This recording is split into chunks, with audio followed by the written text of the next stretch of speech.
अस्सलामुअलैकुम। पेशे खिदमत है अनोशा सीरीज़ की अगली कहानी, अनोशा की वापसी। हम धौलागरी से चले और शिवालक की तरफ जाते हुए कांगमार से गुजरे। ये वो जगह थी जिसे चंद्रा सपेरन ने अपना वतन बताया। कांगमार से गुजरते हुए मैं सोच रहा था कि कुछ अजब नहीं कि यहाँ चंद्रा जैसे नाग और भी हों जिन्हें अपना रूप बदल लेने की ताकत हासिल हो, मगर कांगमार के सारे इलाके में हमें ऐसा नाग तो क्या, कोई आम और मामूली किस्म का नाग भी नजर न आया। ये बड़ी हैरानी की बात थी, मगर यह हैरानी शिवालक के दामन में पहुंचकर दूर हुई।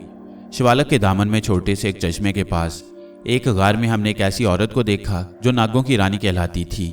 नागों की इस रानी का नाम कांता था और वो गार में हजारों नागों के साथ यूं रहती जैसे कोई रानी अपने महल में सहेलियों और नौकरानियों के दरमियान रहती हो।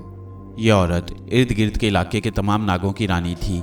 चारों तरफ सैकड़ों कोस तक के सांप महीने में एक बार जरूर उसे सलाम करने आते और इसी वजह से उसके इर्द गिर्द हर वक्त सांपों का मेला सा लगा रहता। यही वजह थी कि हमने कांगमार में कोई नाग नहीं देखा। जिस वक्त हम इस इलाके से गुजर रहे थे उस वक्त वहां के नागों की रानी को सलाम करने गए हुए थे।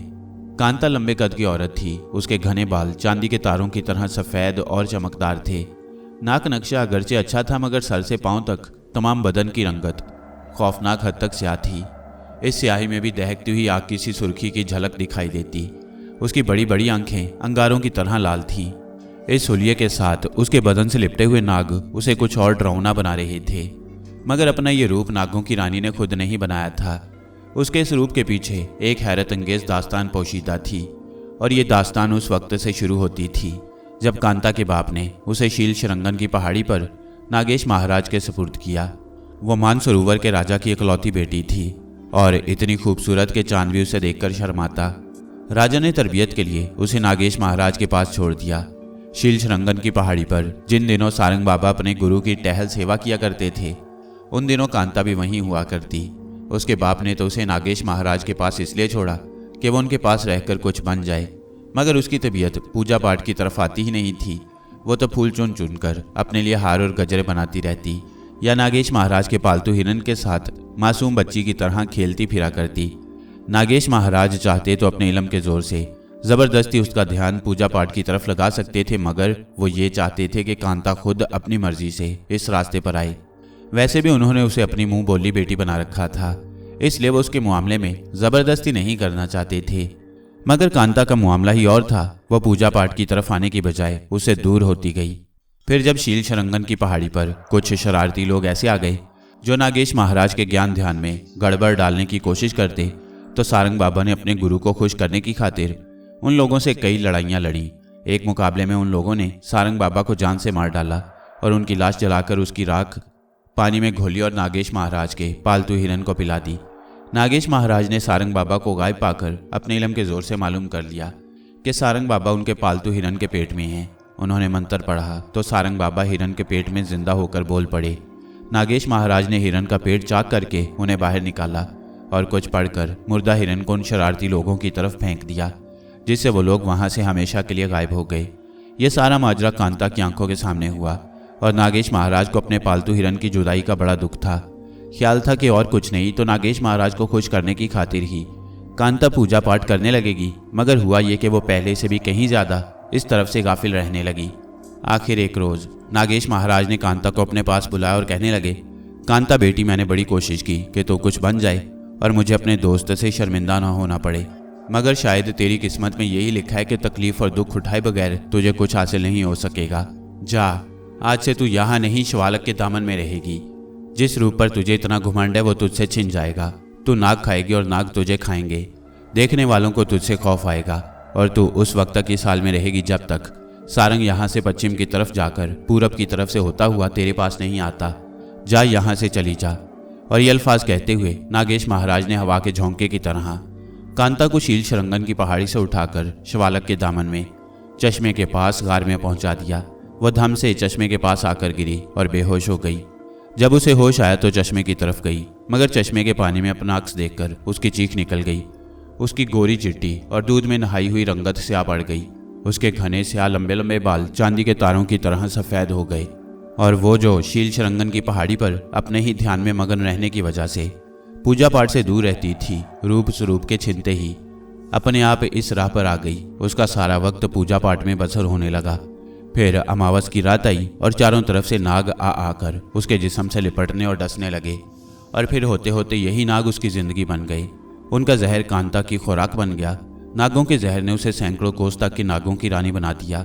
हर वक्त उसके इर्द गिर्द सांपों का मेला लगा रहने लगा।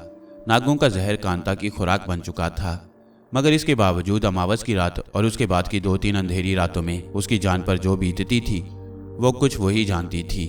ये 2-3 रातें वो बुरी तरह तड़पते और चीखते चिल्लाते गुजारती।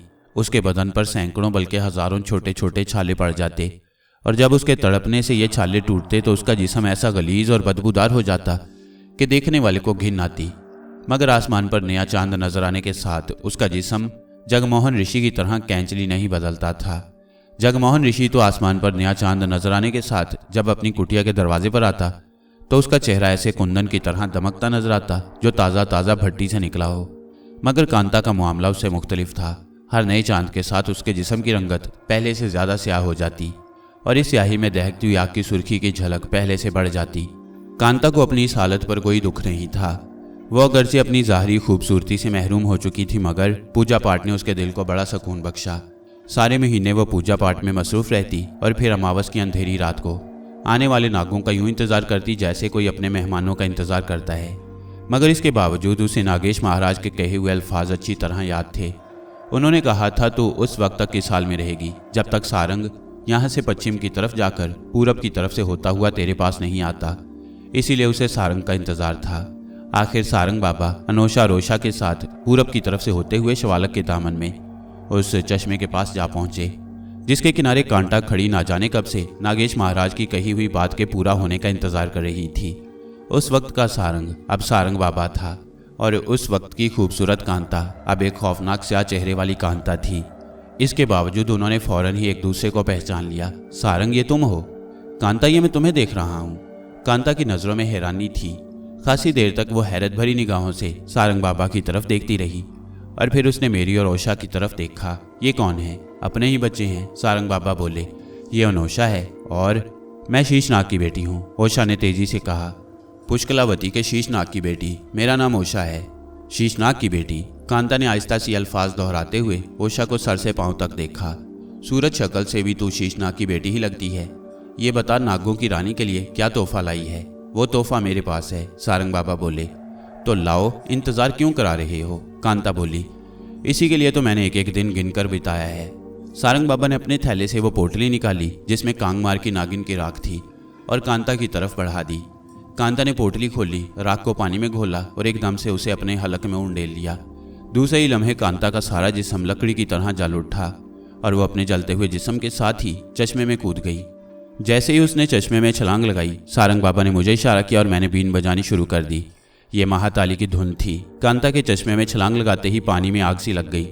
चश्मा एक दहकते हुए अलाव की शक्ल इख्तियार कर गया और एक गहरा बादल सा उसकी सतह से उठने लगा। उस बादल की रंगत कभी स्याह हो जाती, कभी उसमें सुर्खी की झलक नजर आने लगती, और कभी उसका रंग मुटियाला और कभी जर्द हो जाता। मैं बीन पर महाताली की धुन बजाते हुए चश्मे की सतह पर रंग बरंग बादलों का यह तमाशा देख रहा था, और इसके साथ ही मेरे जहन में कभी सारंग बाबा के दोस्त सरदार की बीवी के तंदुरुस्ती वाले जश्न का मंजर आ जाता, और कभी मेरा ध्यान केसर नाग वाले चश्मे की तरफ जाता। मैं सोचता था क्या कांता भी इस चश्मे में उसी तरह गायब हो जाएगी जिस तरह वो शख्स अपने बदन में आग लगने के बाद जौहड़ में छलांग लगाने के बाद गायब हो गया था, या जिस तरह केसर नाग का अजधा चश्मे में कूद जाने के बाद गायब हो गया था। मगर नहीं, यहाँ तो एक और ही मंजर मेरी आंखों के सामने आने वाला था। मैं बीन बजाता रहा और चश्मे की सतह से उठने वाला बादल आहिस्ता आहिस्ता गायब होता गया, और जब ये बादल बिल्कुल गायब हो गया तो सारंग बाबा ने मुझे बीन बंद करने का इशारा किया। मैंने बीन होंठों से हटाई और चश्मे की तरफ देखा, जौहड़ और केसर नाग के चश्मे की तरह।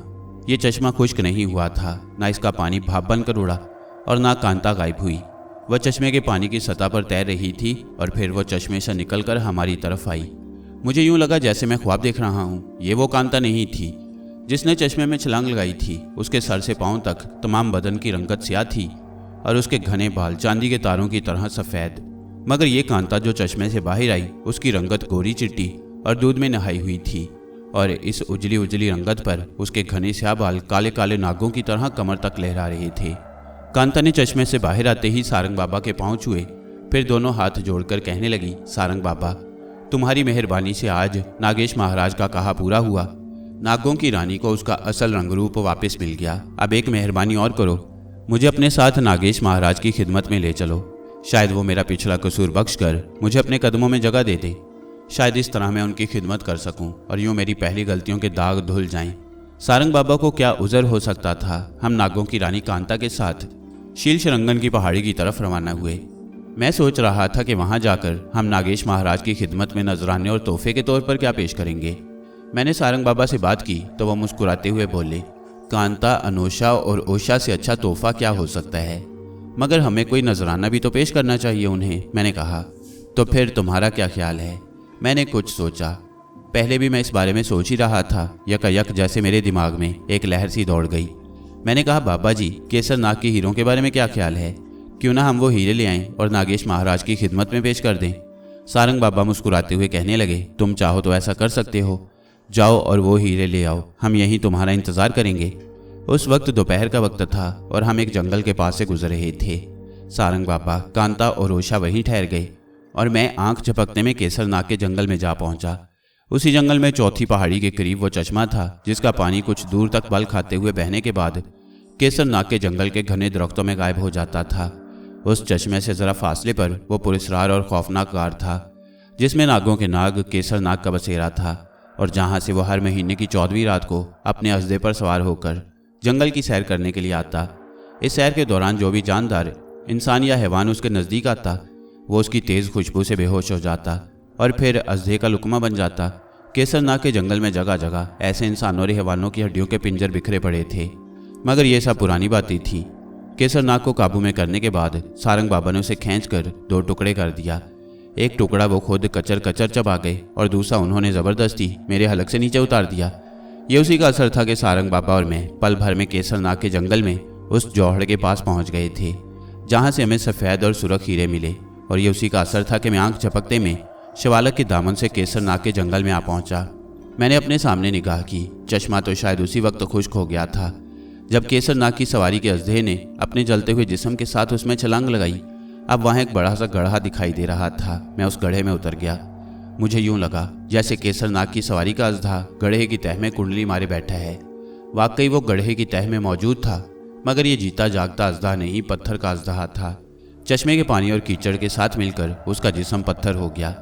अजदे का जिस्म अगरचे पत्थर की तरह सख्त हो गया था, मगर पत्थर की यह सख्ती मेरे लिए कुछ मायने नहीं रखती थी। मैंने उसको दुम की तरफ से थोड़ा सा तोड़ा तो एकदम मेरी नज़रों में चकाचौंध सी होने लगी। एक जगमग जगमग करता हीरा दिखाई दे रहा था। उस हीरे की रंगत केसरी थी, मगर उस केसरी रंगत में आग के शोलों की सी सुर्खी झलक रही थी। मैंने अजदे के जिस्म को तोड़ तोड़ कर हीरे निकालने शुरू किए। अजदे का पत्थर की तरह सख्त जिस्म मेरे हाथों में नरम मिट्टी के ढेलों की तरह टूटता जा रहा था। जल्द ही गड्ढे की तह में केसरी हीरों का एक ढेर सा लग गया। मैंने ये तमाम हीरे समेटे और बाहर निकल आया। फिर जैसे आंख झपकते में मैं शिवालक के दामन से केसर नाग के जंगल में आ गया। इसी तरह आंख झपकते में केसर नाग के जंगल से वापस उस जंगल के पास पहुंच गया जहां सारंग बाबा, कांता और ओशा मेरा इंतजार कर रहे थे। सारंग बाबा को देखते ही मैंने खुशी से कहा, मैं हीरे ले आया हूँ, ये देखिए। उन्हें अपने पास ही रखो अनोशा बेटे, सारंग बाबा ने कहा। तुमने अपने ख्याल के मुताबिक नागेश महाराज के लिए तोहफे का बंदोबस्त कर लिया, यही काफ़ी है। आओ अब आगे चलें। हम चंद कदम ही बढ़े थे कि फिजा में एक तेज़ और पुरस्कार खुशबू फैल गई। ये खुशबू पुरस्कार होने के बावजूद कुछ मानूस ही लग रही थी। ये वही बू थी जो मुझे तक्षक के मंदिर से सारंग बाबा के गार तक ले गई। ये वही बू थी जिसकी रहनुमाई में एक खौफनाक जंगल का सफ़र करके मैं इस गार तक पहुंचा, जिसमें ओशा राजा पोरस के दरबार से गायब होकर कुदरत की अनदेखी ताकतों की बदौलत जा पहुंची थी। और अब हमारे इर्द गिर्द की फिजा में फिर वही पुरस्कार बू रची हुई थी। इसे महसूस करके सारंग बाबा और कांता के चेहरे खुशी से खिल उठे। खिलते भी क्यों ना, ये बू शीलशरंगन की पहाड़ी से जो आ रही थी। और फिर इस तेज़ और पुरस्कार बू ने जैसे हमें अपने आप में ना रहने दिया। हम उस बू की तरफ यूं खींचते चले गए जैसे लोहा मकनातीस की तरफ खींचता है। फिर ऊपर तले कई ज़ोरदार फुंकारें सुनाई दी। हमारे कदम खुद ब खुद रुक गए और हमने चौंक कर सामने देखा। चंद कदम के फासले पर एक कुटिया दिखाई दे रही थी और उस कुटिया के दरवाजे पर एक ना दो पूरे 5 भारी भरकम नाग कुंडली मारे फन उठाए पहरा दे रहे थे। हम नागेश महाराज की कुटिया के दरवाजे पर आ पहुंचे। मैंने सारंग बाबा और कांता की तरफ देखा। उनके चेहरे भी खुशी की तस्वीर बने हुए थे। मैंने ओशा की तरफ देखा। वो कुछ हैरान सी थी। मैंने इर्द गिर्द निगाह की। जहाँ तक नज़र काम करती थी रंग बिरंगे फूल खिले नजर आते थे। शीलशरंगन की इस पहाड़ी की ढलान यूं नजर आती थी जैसे इस पर फूलों की चादर बिछी हो। करीब ही एक चश्मा था जिसका पानी चांदी की तरह चमक रहा था। मैं इर्द गिर्द के खूबसूरत नज़ारे में खोया हुआ था कि सारंग बाबा की आवाज़ कान में पड़ी। वो अपने गुरु नागेश महाराज से कह रहे थे, महाराज हम आपके पैर छूने के लिए हाजिर हुए हैं, इजाज़त हो तो अंदर आ जाएं। इसके जवाब में अंदर से एक गरजदार आवाज़ आई, यहाँ क्यों आए हो? हम जो कुछ तुम्हें दे सकते थे बहुत पहले दे चुके। कांता तुम्हारी जगह यहाँ नहीं, मानसरोवर है, जाओ। वहाँ तुम्हारा बाप तुम्हारे इंतज़ार में अपनी ज़िंदगी की आखिरी घड़ियाँ गिन रहा है। और सारंग, ओशा, अनोशा, तुम्हें यहाँ नहीं जेहलम के किनारे होना चाहिए। जाओ, वहाँ शीशनाग का बेटा तुम्हारी राह देख रहा है। जाओ और केसरनाग के हीरे शीशनाग के बेटे के दामन में डाल दो, जाओ। इस आवाज़ के साथ ही कुटिया के दरवाजे पर बैठे हुए पांचों नागों की फुंकारें एक साथ गूंजी और हमारे इर्द गिर्द अंधेरा सा छा गया। अंधेरे की ये चादर हटी तो कांता अपने बाप के पास मानसरोवर पहुंच गई और हम शीलशरंगन की पहाड़ी की बजाय दरिया जेहलम के किनारे खड़े थे। दरिया के किनारे दूर दूर तक सिपाहियों के खेमे लगे हुए नजर आ रहे थे। ये वो फौज थी जो शीशनाग का बेटा पाटलिपुत्र से लेकर आया था। मगर शीशनाग के बेटे को ये ज़रूरत क्यों महसूस हुई कि वह फौज लेकर पाटलिपुत्र से दरिया जेहलम तक आए? क्या मगरिब में दरिया सिंध से लेकर मशरिक में समुद्र के पानियों तक उसकी हुकूमत कायम नहीं हो गई थी? इस सवाल का जो जवाब हमारे सामने आया वो हमारे वहम गुमान में भी नहीं आ सकता था।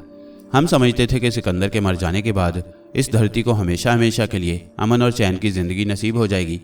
मगर हम ये नहीं जानते थे कि सिकंदर की रूह एक बार फिर किसी दूसरे रूप में इस तरफ का रुख करेगी। सिकंदर ने वापस जाने से पहले अपने फतह किए हुए इलाकों को 4 हिस्सों में बांट दिया। दरिया सिंध के पार के इलाके उसने अपनी बीवी रुखसाना के बाप के सपुर्द कर दिए। सिंध और जेहलम का दरमियानी इलाका पहले की तरह राजा अम्बी के पास ही रहने दिया। दरिया जेहलम से लेकर दरिया ब्यास तक का इलाका राजा पौरस के हवाले कर दिया और चनाब और जेहलम के संगम से नीचे मल्ली, सेवी, यादव, संभा, अगालास और दूसरे कबीलों का इलाका उसने अपने एक हमवतन अफसर और अपने बाप के हमनाम फेल्कोस की निगरानी में दे दिया, जो उसके एक और सालार हारपालोस का भाई था। मगर सिकंदर के वापस जाने के बाद जो कुछ हुआ उसके नतीजे में दरिया सिंध से इस तरफ के तमाम इलाकों पर शीशनाग के बेटे चंद्रगुप्त मौर्य का राज कायम हो गया। सिर्फ सिंध के पार के इलाके रुखसाना के बाप के पास ही रहे। मगर जब सिकंदर ने बाबल में बख्त नसर के महल में चंद रोज़ बुखार में मुब्तला रहकर इस दुनिया से कूच किया तो उसके जर्नैलों में आपस में ठन गई। सिकंदर की मौत के वक्त बतलीमोस, सेलौकस, पर्दिकास, प्योसेस्टास और नियारकस उसके पास मौजूद थे। मगर उसने उनके सामने हुकूमत का कोई नक्शा न रखा। चुनाचे हुकूमत की छीना झपटी के लिए जर्नैलों का आपस में लड़ना एक कुदरती बात थी। इक़्तिदार की इस जंग में सिकंदर की माँ ओलंपियास और उसकी बीवी रुखसाना भी दूसरों से पीछे नहीं थीं। ओलंपियास ने सिकंदर के सौतेले भाई अरहिडाइवस को जहर देकर मरवा दिया। सिकंदर ने जब फारस, ईरान के शहर शोश में अपने 80 अफसरों और 10,000 सिपाहियों की शादियां की थी तो अपने लिए उसने शाह दारा की बड़ी लड़की को मुंतखब किया था और दारा की छोटी लड़की को अपने एक सालार की बीवी बना दिया। रुखसाना ने बहाने से उन दोनों बहनों को कत्ल करवा दिया और उनकी लाशें कुएं में छुपा दी। दारा की बीवी ने खुदकुशी कर ली। फिर एंटीपीटर के बेटे कैसांडर ने, जो सिकंदर का दुश्मन था, ओलंपियास, रुखसाना और रुखसाना के बेटे को गिरफ्तार कर लिया। उसने बहुत कोशिश की लेकिन सिपाहियों में से कोई भी ओलंपियास, रुखसाना या उसके बेटे पर तलवार उठाने के लिए तैयार न हुआ। सिपाहियों का कहना था कि हम उस शख्स की माँ, बीवी और बेटे को कत्ल नहीं कर सकते जिसे हम देवता समझते रहे हैं।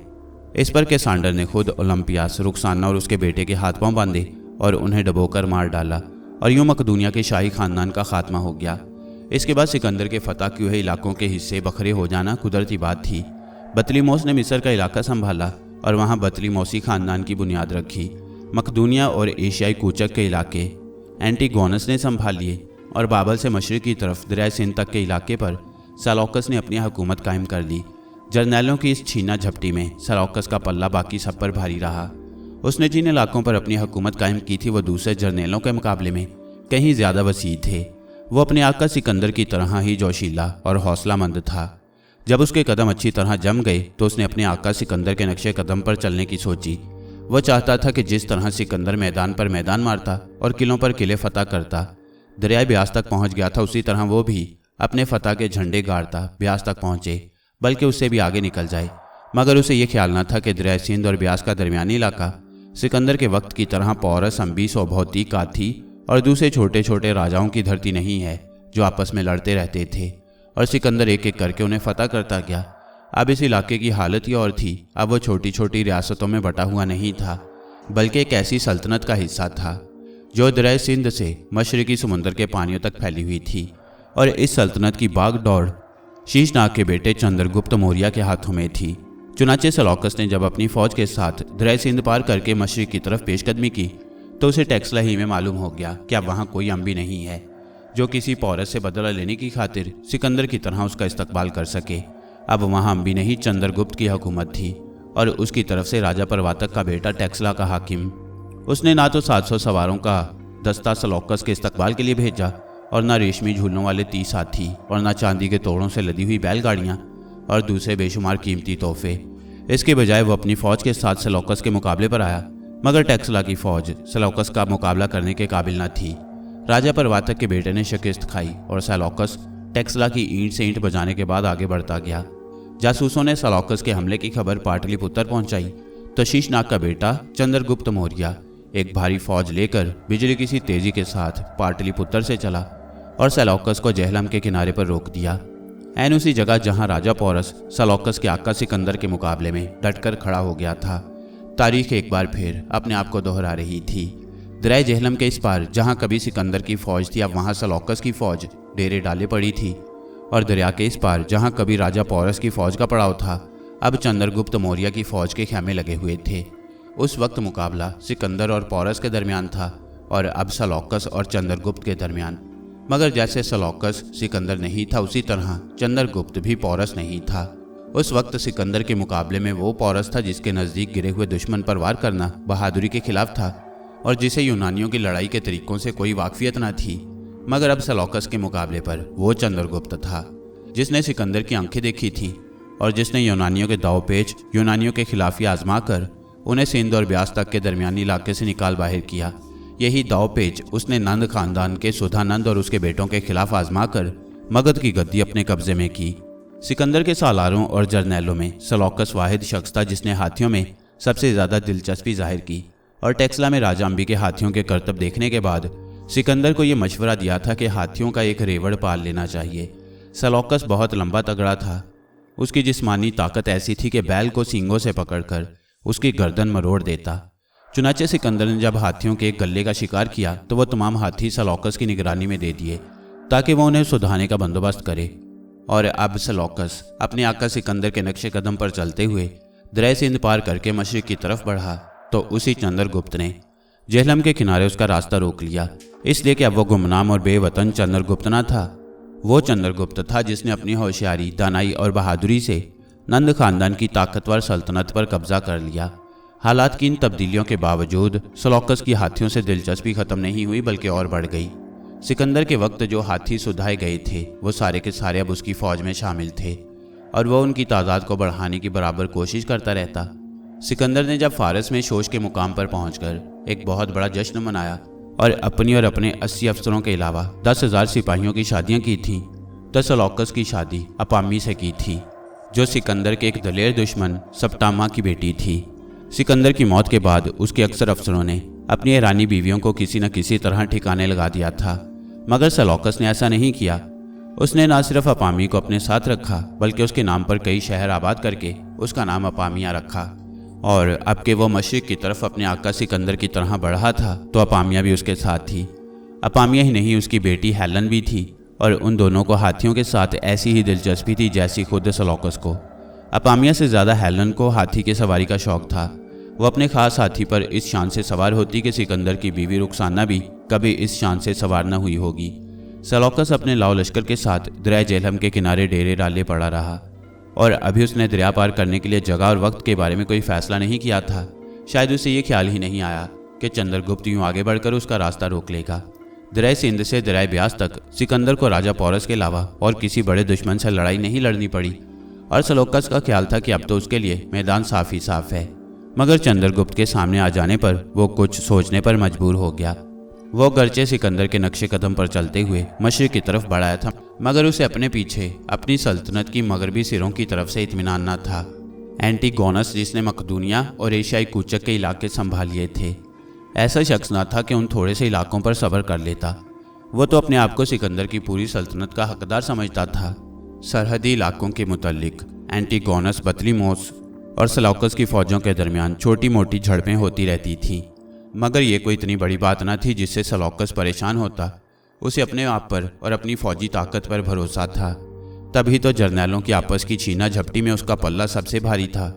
जभी तो वो अपने आका सिकंदर की पैरवी करने मशरिक की तरफ निकल खड़ा हुआ, मगर उसे यह अंदाजा न था कि जिस चंद्रगुप्त ने आगे बढ़कर उसका रास्ता रोक लिया है वह शेर की तरह दलेर, चीते की तरह फुर्तीला और लोमड़ी की तरह चालाक है। उसकी ये सिफात तो सिकंदर ने उस वक्त भी उसके चेहरे से पढ़ ली थी जब वो सिकंदर से मदद मांगने आया था, और उसने सिकंदर से यूं बात की जैसे उससे मदद नहीं मांग रहा, उस पर एहसान धर रहा है। उसकी इस बेबाकी पर सिकंदर ने उसके कत्ल का हुक्म दे दिया, मगर वह जान बचाकर भाग गया। और फिर वह चंद्रगुप्त जो जोगी बनकर जमुना के किनारे वीरानंद के लश्कर में पहुंच गया और वीरानंद और उसके सिपाहियों को बेहोश कराया था, वो चंद्रगुप्त जो बूढ़ा सपेरा बनकर योगानंद के दरबार में पहुंच गया, वही चंद्रगुप्त अब एक कासिद बनकर सेलौकस के सामने जा पहुंचा। सेलौकस अपने खेमे में बैठा दरिया पार करने के लिए मुनासिब जगह और वक्त के बारे में गौर कर रहा था कि उसके सिपाही एक आदमी को उसके पास लाए। ये शख्स अपने आप को चंद्रगुप्त मौर्य का भेजा हुआ कासिद बतलाता था और सेलौकस के लिए चंद्रगुप्त मौर्य की तरफ से एक पैगाम लाया था। उसने यूनानी तरीके से सेलौकस को सलाम किया और फिर चंद्रगुप्त मौर्य का खत उसे पेश कर दिया। सेलौकस ने वो खत अपने करीब खड़े हुए एक अफसर को थमा दिया और इशारा किया कि पढ़कर सुनाई। अफसर ने मोहर तोड़कर खत खोला और पढ़ने लगा। पश्चिम के बादशाह सेलौकस को पूरब के बादशाह चंद्रगुप्त मौर्य का सलाम पहुंचे। वाज़ेह होकर दरियाए सिंध से इस तरफ का इलाका हमारी सल्तनत में शामिल है, जिस पर तुमने ज़बरदस्ती कब्जा कर लिया है।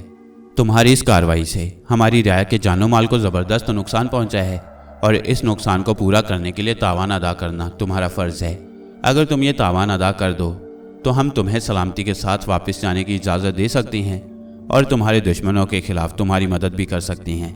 लेकिन अगर तुम ये चाहते हो कि हमारे और तुम्हारे दरमियान फैसला तलवार ही से हो तो तुम हमें इसके लिए भी तैयार पाओगे।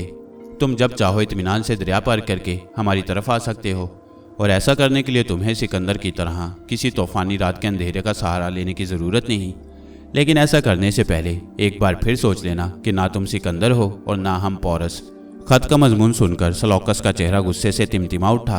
वह जोश में आकर उठ खड़ा हुआ और तलवार के कब्जे पर हाथ रखकर कासिद से मुखातिब हुआ। जाओ, वापस जाकर अपने बादशाह से कह दो कि हमें दरिया पार करने या वापस जाने के लिए तेरी इजाज़त की ज़रूरत नहीं। हमें हमारे दुश्मनों के खिलाफ मदद देने की बात करने वाले, क्या तुझे वह दिन भूल गया जब तूने टैक्सला में सिकंदर से इमदाद की भीख मांगी थी? बहुत जल्द तू हमें अपने सामने देखेगा और फिर हमारी तलवार तुझे बता देगी कि तू कौन है और हम कौन हैं। सेलौकस की इस बात के जवाब में कासिद ने, जो असल में खुद चंद्रगुप्त ही था, झुककर सलाम किया और कहा, आपका जवाब चंद्रगुप्त तक पहुंच जाएगा, बल्कि ये समझ लिए कि पहुंच ही। कासिद की बात अभी पूरी ना हुई थी कि बाहर एक चीख सुनाई दी। ये किसी नौजवान लड़की की चीख थी। सेलौकस ने उसे पहचान लिया, हेलन। फिर वो एकदम बाहर की तरफ लपका। उसके साथ अफसर और सिपाही भी बाहर की तरफ बढ़े और उनके साथ ही चंद्रगुप्त भी खेमे से बाहर आ गया।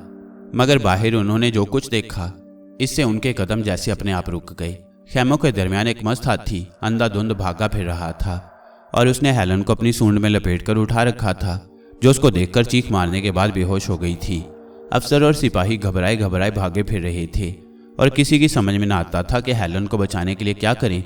किसी को भी मस्त हाथी के करीब जाने का हौसला न था। सेलौकस अपनी बेटी को इस हालत में देखकर कुछ ऐसा गड़बड़ा गया कि उसके मुंह से आवाज़ तक नहीं निकल रही थी। चंद्रगुप्त ने यह मंजर देखा तो उसने झपट कर उस सिपाही से नेज़ा ले लिया जो सेलौकस के खेमे के बाहर पहरे पर खड़ा था और सीधा मस्त हाथी की तरफ लपका। लेकिन फिर कुछ सोचकर एक खेमे की ओट में खड़ा हो गया और जब हाथी उस तरफ से गुजरा तो उसने नेज़ा उसके सर की तरफ फेंका। नेज़ा हाथी की दाएं आंख में लगा। इसके साथ ही उसकी चिंगाड़ फिजा में गूंजी और उसने अपनी सूंड को ढीला कर दिया। चंद्रगुप्त तेजी से आगे बढ़ा और इससे पहले कि बेहोश हेलन जमीन पर गिरती, उसने उसे अपने बाजू में थाम लिया। जख्मी हाथी को सिपाहियों ने काबू में कर लिया और चंद्रगुप्त बेहोश हेलन को उठाए सेलौकस की तरफ आया। सेलौकस ने हेलन को अपने बाजू में लेते हुए कहा, ऐ नौजवान, तूने हमारी बेटी की जान बचाकर हम पर बहुत बड़ा एहसान किया है। हम तुझे मुंह मांगा इनाम देंगे। चंद्रगुप्त ने झुककर सलाम किया और कहा, मैंने सिर्फ अपना फ़र्ज अदा किया है। औरत अपनी हो या पराई, उसकी जान बचाना हमारा ईमान है। इतने में हेलन को होश आ गया। उसने आंखें खोलकर अपने इर्द गिर्द देखा तो सेलौकस ने उससे कहा, हेलन, इधर देखो। ये है वो नौजवान जिसने तुम्हारी जान बचाई है। चंद्रगुप्त ने एक बार फिर यूनानी तरीके से सेलौकस और हेलन को सलाम किया और फिर वहां से चल दिया। चंद्रगुप्त अकेला ही सेलौकस के पास नहीं गया था। उसके पास कुछ जासूस भी थे जिन्होंने सेलौकस की फौज के बारे में सारी मालूमात हासिल कर ली थी। खत के जरिए चंद्रगुप्त ने सेलौकस के साथ वही चाल चली जो इससे पहले सेलौकस का आका राजा पोरस के साथ चल चुका था। सिकंदर ने पोरस को बताया कि वो फौरी तौर पर दरिया अबूर करने की कोशिश करने की बजाय सर्दियों के शुरू होने का इंतजार करेगा ताकि दरिया में पानी कम हो जाए तो उस वक्त उसे पार करके मुकाबले पर आए। और चंद्रगुप्त ने सेलौकस को दरिया पार करने की दावत देकर उसको ये जताया कि दोनों फौजों के दरमियान लड़ाई जब और जिस वक्त हुई दरिया के उस किनारे पर होगी जहां चंद्रगुप्त अपनी फौज के साथ डेरे डाले पड़ा था। चुनाचे सेलौकस ने एक मुनासिब जगह देखकर उस पर कश्तियों का पुल बनवाना शुरू कर दिया ताकि फौज के साथ दरिया पार कर सके। दूसरी तरफ चंद्रगुप्त कुछ और ही सोच रहा था। उसने सेलौकस की फौज की तरफ से कश्तियों का पुल बनाने की कोशिशों में कोई रुकावट नहीं डाली, बल्कि ये तासुर दिया जैसे वो चाहता है कि सेलौकस की फौज जल्द से जल्द दरिया पार कर आए ताकि वो उसके साथ दो दो हाथ कर सके। मगर उसका असल मकसद कुछ और ही था और यह मकसद सेलौकस और उसकी फौज के वहमो गुमान में भी नहीं आ सकता था। जब दरिया पर कश्तियों का पुल बन गया और सेलौकस की फौज ने यह तय कर लिया कि रात को आराम करने के बाद दिन के उजाले में दरिया पार किया जाएगा, तो चंद्रगुप्त ने अपने मंसूबे पर अमल करना शुरू कर दिया। उसने जंगी हाथियों, रित्थों और प्यादों को दरिया के किनारे ही छोड़ा और खुद 20,000 घुड़सवारों को लेकर दरिया के ऊपर की तरफ एक ऐसे मुकाम पर पहुंच गया जो उसने पहले से मुकर्रर कर रखा था। यहाँ से उसने बगैर किसी रुकावट के रात के अंधेरे में दरिया पार किया और उसके सवार दरिया के किनारे घने जंगल में छुपकर सुबह होने का इंतजार करने लगे। चंद्रगुप्त ने चंद जासूस सेलौकस की फौज की तरफ भेज दिए और जब उनकी जुबानी मालूम हुआ कि सेलौकस की फौज ने कश्तियों के पुल के जरिए दरिया अबूर करना शुरू कर दिया है, तो चंद्रगुप्त के 20,000 सवार आंधी की तरह दरिया के किनारे जंगल से निकले और सेलौकस की फौज पर बिजली की तरह टूट पड़े। इसके साथ ही चंद्रगुप्त के हाथी और जंगी रिथ हरकत में आए और उन्होंने सेलौकस की उस फौज को अपने तीरों और नेजों की बाढ़ पर रख लिया जो दरिया पार कर चुकी थी या पार कर रही थी। सेलौकस उस वक्त खुद एक घोड़े पर सवार कश्तियों का पुल अबूर कर रहा था। उसके साथ ही एक हाथी पर उसकी बीवी अपामी और बेटी हेलन सवार थीं। ये वो सूरत हाल थी जिसके मुतल्लिक सेलौकस और उसके सिपाहियों ने कभी सोचा भी ना था। उनके आगे चंद्रगुप्त के हाथी थे, जंगी रिथ थे और प्यादा फौज थी और उनके पीछे 20,000 घुड़सवार। उनके दाएं तरफ दरिया था, उनके बाएं तरफ दरिया था, उनके नीचे दरिया था। गर्ज आगे पीछे दाएं बाएं हर तरफ मौत ही मौत थी। सेलौकस की फौज ने जमकर लड़ने की बहुत कोशिश की, मगर चंद्रगुप्त उनके साथ जो चाल चल गया था उसने लड़ाई शुरू होने से पहले ही लड़ाई का फैसला कर दिया। सेलौकस ने अक्लमंदी से काम लिया और अपनी फौज को लड़ाई बंद करने का हुक्म देकर अपने आप को चंद्रगुप्त की फौज के हवाले कर दिया। लड़ाई बंद हो गई तो चंद्रगुप्त अपने घुड़सवारों के साथ कश्तियों के उस पुल पर से गुजरा जो सेलौकस की फौज ने दरिया पार करने के लिए बनाया था। यह लड़ाई मुश्किल से 1-1.5 पहर जारी रही और चंद्रगुप्त ने अपनी अकल, हिम्मत और हौसले से काम लेकर बगैर किसी भारी जानी नुकसान के दुश्मन पर काबू पा लिया। सेलौकस को उसकी बीवी और बेटी समेत चंद्रगुप्त के सामने पेश किया गया तो उसने देखा कि चंद्रगुप्त वही जवान था जो एक कासिद के रूप में उसके पास आया और जिसने हेलन की जान बचाई थी। फिर चंद्रगुप्त ने सेलौकस से पूछा, बताओ तुम्हारे साथ क्या सलूक किया जाए। सेलौकस के बदन में सनसनी सी दौड़ गई। ये वो सवाल था जो इसी दरिया के किनारे इसी जगह सिकंदर ने पोरस से किया था। तारीख अपने आप को दोहरा रही थी। वही दरियाए जहलम था, वही जगह थी और वही सवाल था जो एक फातेह अपने हारे हुए दुश्मन से पूछ रहा था, बताओ तुम्हारे साथ क्या सलूक किया जाए। फर्क सिर्फ ये था कि अब सिकंदर की जगह चंद्रगुप्त ने ले ली थी और पोरस के मुकाम पर सेलौकस का सर झुका हुआ था। वह पोरस की तरह सर उठाकर यह जवाब नहीं दे सकता था जैसा सलूक बादशाहों के साथ करती हैं। इसकी बजाय उसने जवाब में कहा, चंद्रगुप्त तुमने मुझसे वो सवाल पूछा है जो सिकंदर ने पोरस से पूछा था, इसलिए कि तुम सिकंदर हो या ना हो, मैं पोरस नहीं हूँ। सेलौकस के इस जवाब का चंद्रगुप्त पर वही असर हुआ जो पोरस के जवाब का सिकंदर पर हुआ। हार और जीत अपने नसीब की बात थी, मगर सेलौकस बहरहाल एक दलेर दुश्मन था। चंद्रगुप्त ने उससे कहा, सेलौकस हम उस पेशकश पर अब भी कायम हैं जो हमने जंग से पहले अपने पैगाम में की थी। हम तुम्हें सलामती के साथ वापस जाने की इजाज़त देते हैं और एक दोस्त की तरह तुम्हारे दुश्मनों के खिलाफ तुम्हारी मदद भी करने को तैयार हैं। तुम जंगी रिथ चाहो तो जंगी रिथ मिलेंगे, घोड़े दरकार हो तो घोड़े मिलेंगे और हाथियों की ज़रूरत हो तो हाथी मिल जाएंगे। अपनी वापसी तक तुम यहाँ रह सकते हो, मगर कैदी बनकर नहीं, हमारे मेहमान बनकर। चंद्रगुप्त ने सेलौकस को शिकस्त देकर जैसे सिकंदर के हाथों पोरस की शिकस्त का बदला ले लिया। सिकंदर जिस यूनानी शुजात का डंका बजाते हुए मकदूनिया से निकला था और उसने यूनान की जिस बहादुरी के झंडे यूनान से ब्यास तक गाड़े थे, उसने दरिया जेहलम के किनारे चंद्रगुप्त की दलेरी, हौसलामंदी और दानाई के सामने दम तोड़ दिया।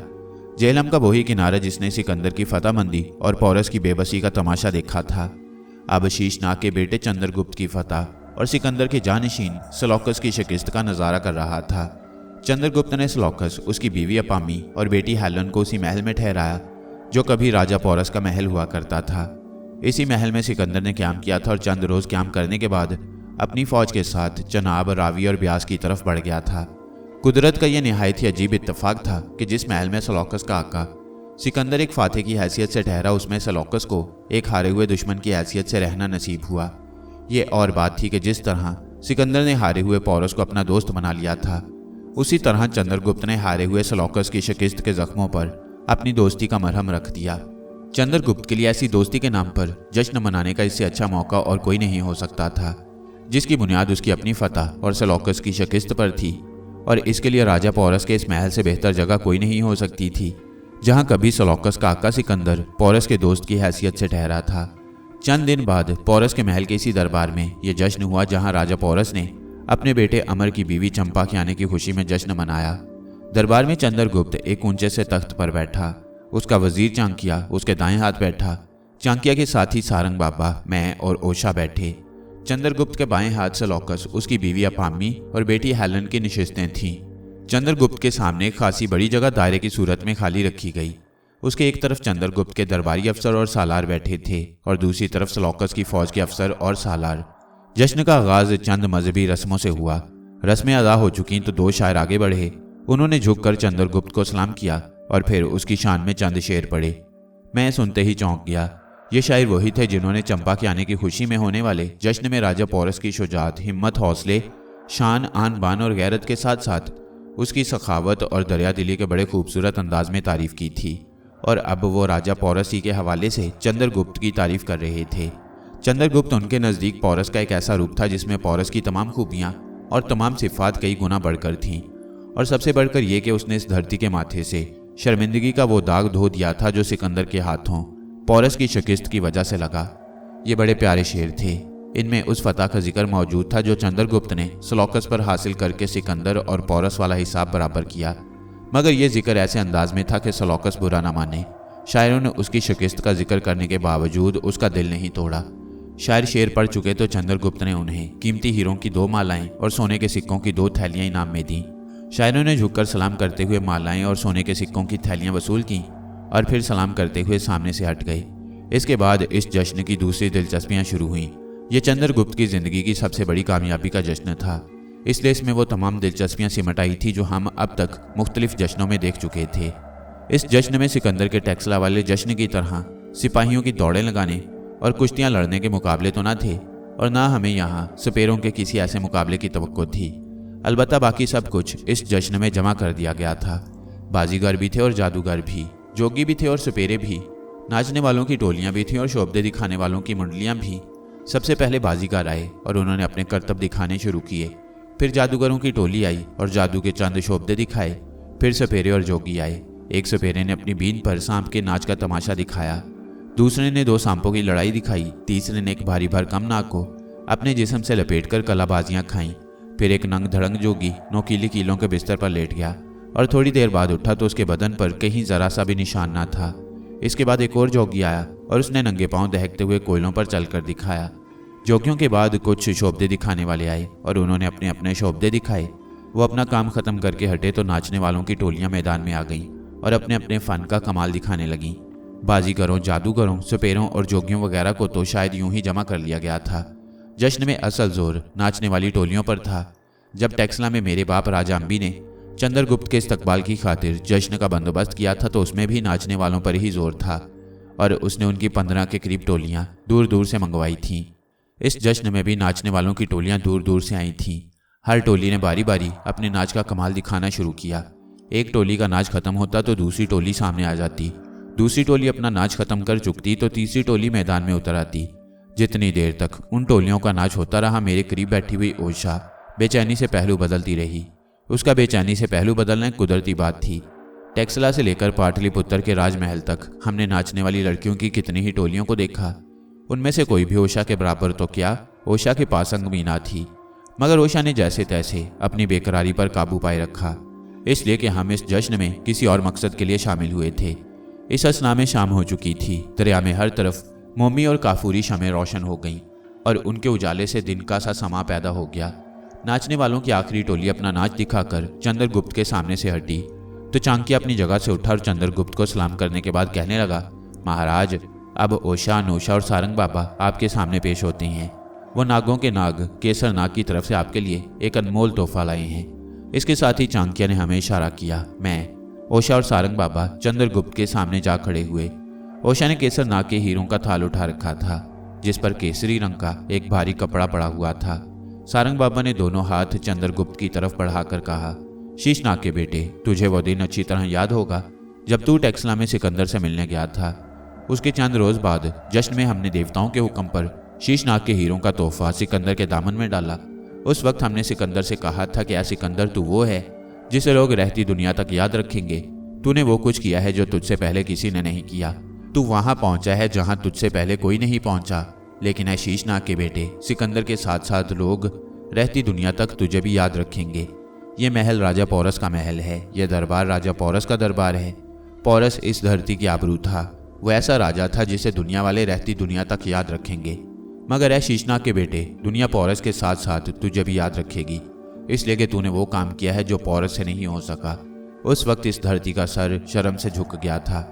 आज ये धरती सीना तान कर और फखर से सर उठाकर बात कर सकती है, और ये सब कुछ तेरी हिम्मत, हौसलामंदी और दानाई की वजह से हुआ। ऐ शीशनाग के बेटे, इसीलिए हम अपने गुरु नागेश महाराज के हुक्म से केसर नाग के अनमोल तोहफे तुझे पेश करती हैं। ये वो तोहफा है जो देवताओं की तरफ से ही दिया जा सकता है। ये कहकर सारंग बाबा ने ओशा को इशारा किया।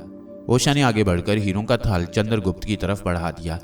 इसके साथ ही सारंग बाबा ने थाल पर से कपड़ा खींच लिया। सारे दरबार में जैसे बिजली सी कौंध गई। केसर नाग के केसरी हीरों की चमक दमक से देखने वालों की आंखें चुंधियाने लगीं। चंद्रगुप्त ने अपनी जगह से उठकर हीरों का थाल थाम लिया और सारंग बाबा से कहने लगा, मुझे जो कुछ भी मिला है आपकी मेहरबानी से मिला है। सारंग महाराज, अनोशा महाराज और शीशनाग की बेटी ओशा बहन के बगैर शीशनाग का ये बेटा कुछ भी ना था। शीशनाग के बेटे को सिकंदर से मिलाने वाले आप थे, उसे सिकंदर के कहर से बचाने वाले आप हैं, और सबसे बढ़कर ये कि उसे पाटलिपुत्र का तख्त दिलाने वाले आप हैं। मैं आपको सलाम करता हूँ, आपके गुरु नागेश महाराज को सलाम करता हूँ, जिनके हुक्म पर आप ये हीरे मेरे लिए लाए। चंद्रगुप्त ने वो थाल चाणक्य को थमाया, फिर आगे बढ़कर बारी बारी सारंग बाबा, मेरे और ओशा के हाथ अकीदत से चूमे और फिर अपने तख्त पर बैठ गया। इतने में सलौकस अपनी जगह से उठा और चंद्रगुप्त के सामने आकर बोला, चंद्रगुप्त, एक छोटा सा तोहफा मैं भी पेश करना चाहता हूँ। तमाम निगाहें एक साथ सलौकस की तरफ उठ गईं। सलौकस ने हेलन को इशारा किया। वो उठकर सलौकस के पास आ खड़ी हुई। सलौकस ने हेलन का हाथ थामा और चंद्रगुप्त से कहने लगा, चंद्रगुप्त, ये मेरे दिल का टुकड़ा है, इससे ज्यादा मुझे कोई चीज अजीज नहीं। मैं अपने दिल का ये टुकड़ा तुम्हारे हवाले करता हूँ। उम्मीद है तुम मेरा ये तोहफा कबूल करोगे। ये सुनकर ओशा ने तेजी से आगे बढ़कर हेलन को गले से लगा लिया और उसका माथा चूमते हुए बोली, आहा, हेलन हमारी भाभी बनेगी। और फिर मुझसे मुखातिब हुई, बीन संभालो अनोशा, मैं हेलन भाभी के लिए नाचूंगी। उसने मेरा हाथ थामकर अपनी तरफ खींचा तो मैंने सारंग बाबा की तरफ देखा। उनकी इजाजत पाकर मैंने शानी को गले से उतारकर उन्हें थमा दिया और खुद बीन संभाल कर उस पर महाताली की धुन छेड़ दी। ओशा ने नाचना शुरू किया तो क्या बड़े क्या छोटे, सब पर जादू सा कर दिया। जैसे जैसे मेरी बीन की धुन तेज होती गई, ओशा के नाच में तेजी आती गई। रात आधी से ज्यादा बीत चुकी थी। इतने में बीन बजाते रहने के बावजूद मैं अपने आप को बराबर ताज़ादम महसूस कर रहा था और पूरे जोश से बीन बजाए जा रहा था। मगर इसके साथ मेरे जहन के पर्दे पर वो मंजर भी घूम रहा था जो इसी दरबार में ओशा के नाच के दौरान में पेश आया। ओशा के पालतू सांप अंबर ने राजा पोरस के बड़े बेटे को डस लिया था और फिर खुद ओशा इंतहाई पुरस्कार तौर पर दरबार से गायब हो गई थी। मैं सोच रहा था कि कहीं एक बार फिर यहाँ कोई ऐसा ही माजरा पेश न आ जाए। ऐन उसी वक्त खौफ और दर्द में डूबी हुई एक चीख ने सबको चौंका दिया। ये चीख सलौकस की बीवी अपामी की थी, जो चंद्रगुप्त के तख्त के करीब सलौकस और हेलन के दरमियान बैठी थी। बीन खुद ब खुद मेरे होंठों से अलग हो गई और इसके साथ ही ओशा के नाचते हुए कदम रुक गए। हम दोनों की निगाहें एक साथ अपामी की तरफ उठी। एक नाग ने अपामी की पिंडली पर डस लिया था और अब वो शायद स्लॉकस की तरफ बढ़ रहा था। ये नाग ओशा का पालतू सांप अंबर था। ओशा एकदम चीख उठी, अंबर अंबर। फिर उसने तेजी के साथ आगे बढ़कर अंबर को उठा लिया। दरबार में अफरा तफरी फैल गई। स्लॉकस और हेलन ने अपामी को संभाला। चंद्रगुप्त, चाणक्य और सारंग बाबा भी फौरन स्लॉकस की बीवी की तरफ बढ़े। सारंग बाबा ने उन सबको एक तरफ हटा दिया और अपामी की तरफ तवज्जो की। जरा सी देर में उन्होंने सांप के कांटे का असर दूर कर दिया। ओशा बार बार अंबर से कह रही थी, अंबर ये तूने क्या किया? ओशा को अपने पास मौजूद देखकर मैंने इत्मीनान का सांस लिया। ये इत्मीनान की बात ही तो थी कि ओशा पहले की तरह दरबार से गायब नहीं हुई। स्लॉकस की बीवी अपामी जो बेहोश हो गई थी, सारंग बाबा के इलाज से दोबारा होश में आई तो उसने अपने इर्द गिर्द देखा और फिर अपने शौहर स्लॉकस से कहने लगी, हेलन कहाँ है? स्लॉकस ने घबराकर इधर उधर देखा तो उसका रंग उड़ गया। हेलन जो जरा देर पहले उसके करीब खड़ी थी अब वहां मौजूद न थी। उसने बुलंद आवाज से पुकारा, हेलन। लेकिन हेलन दरबार में न थी। वो भरे दरबार से पुरस्कार तौर पर गायब हो गई। हमने क्या सोचा था और हो क्या गया? ओशा जिस हेलन की खुशी की खातिर नाची थी वही हेलन दरबार से गायब हो गई और उसका कोई पता नहीं चल रहा था। महल का कोना कोना चप्पा चप्पा देख डाला गया। सिपाहियों ने इर्द गिर्द की तमाम बस्तियां कंगाल डाली मगर हेलन का कुछ पता न चला।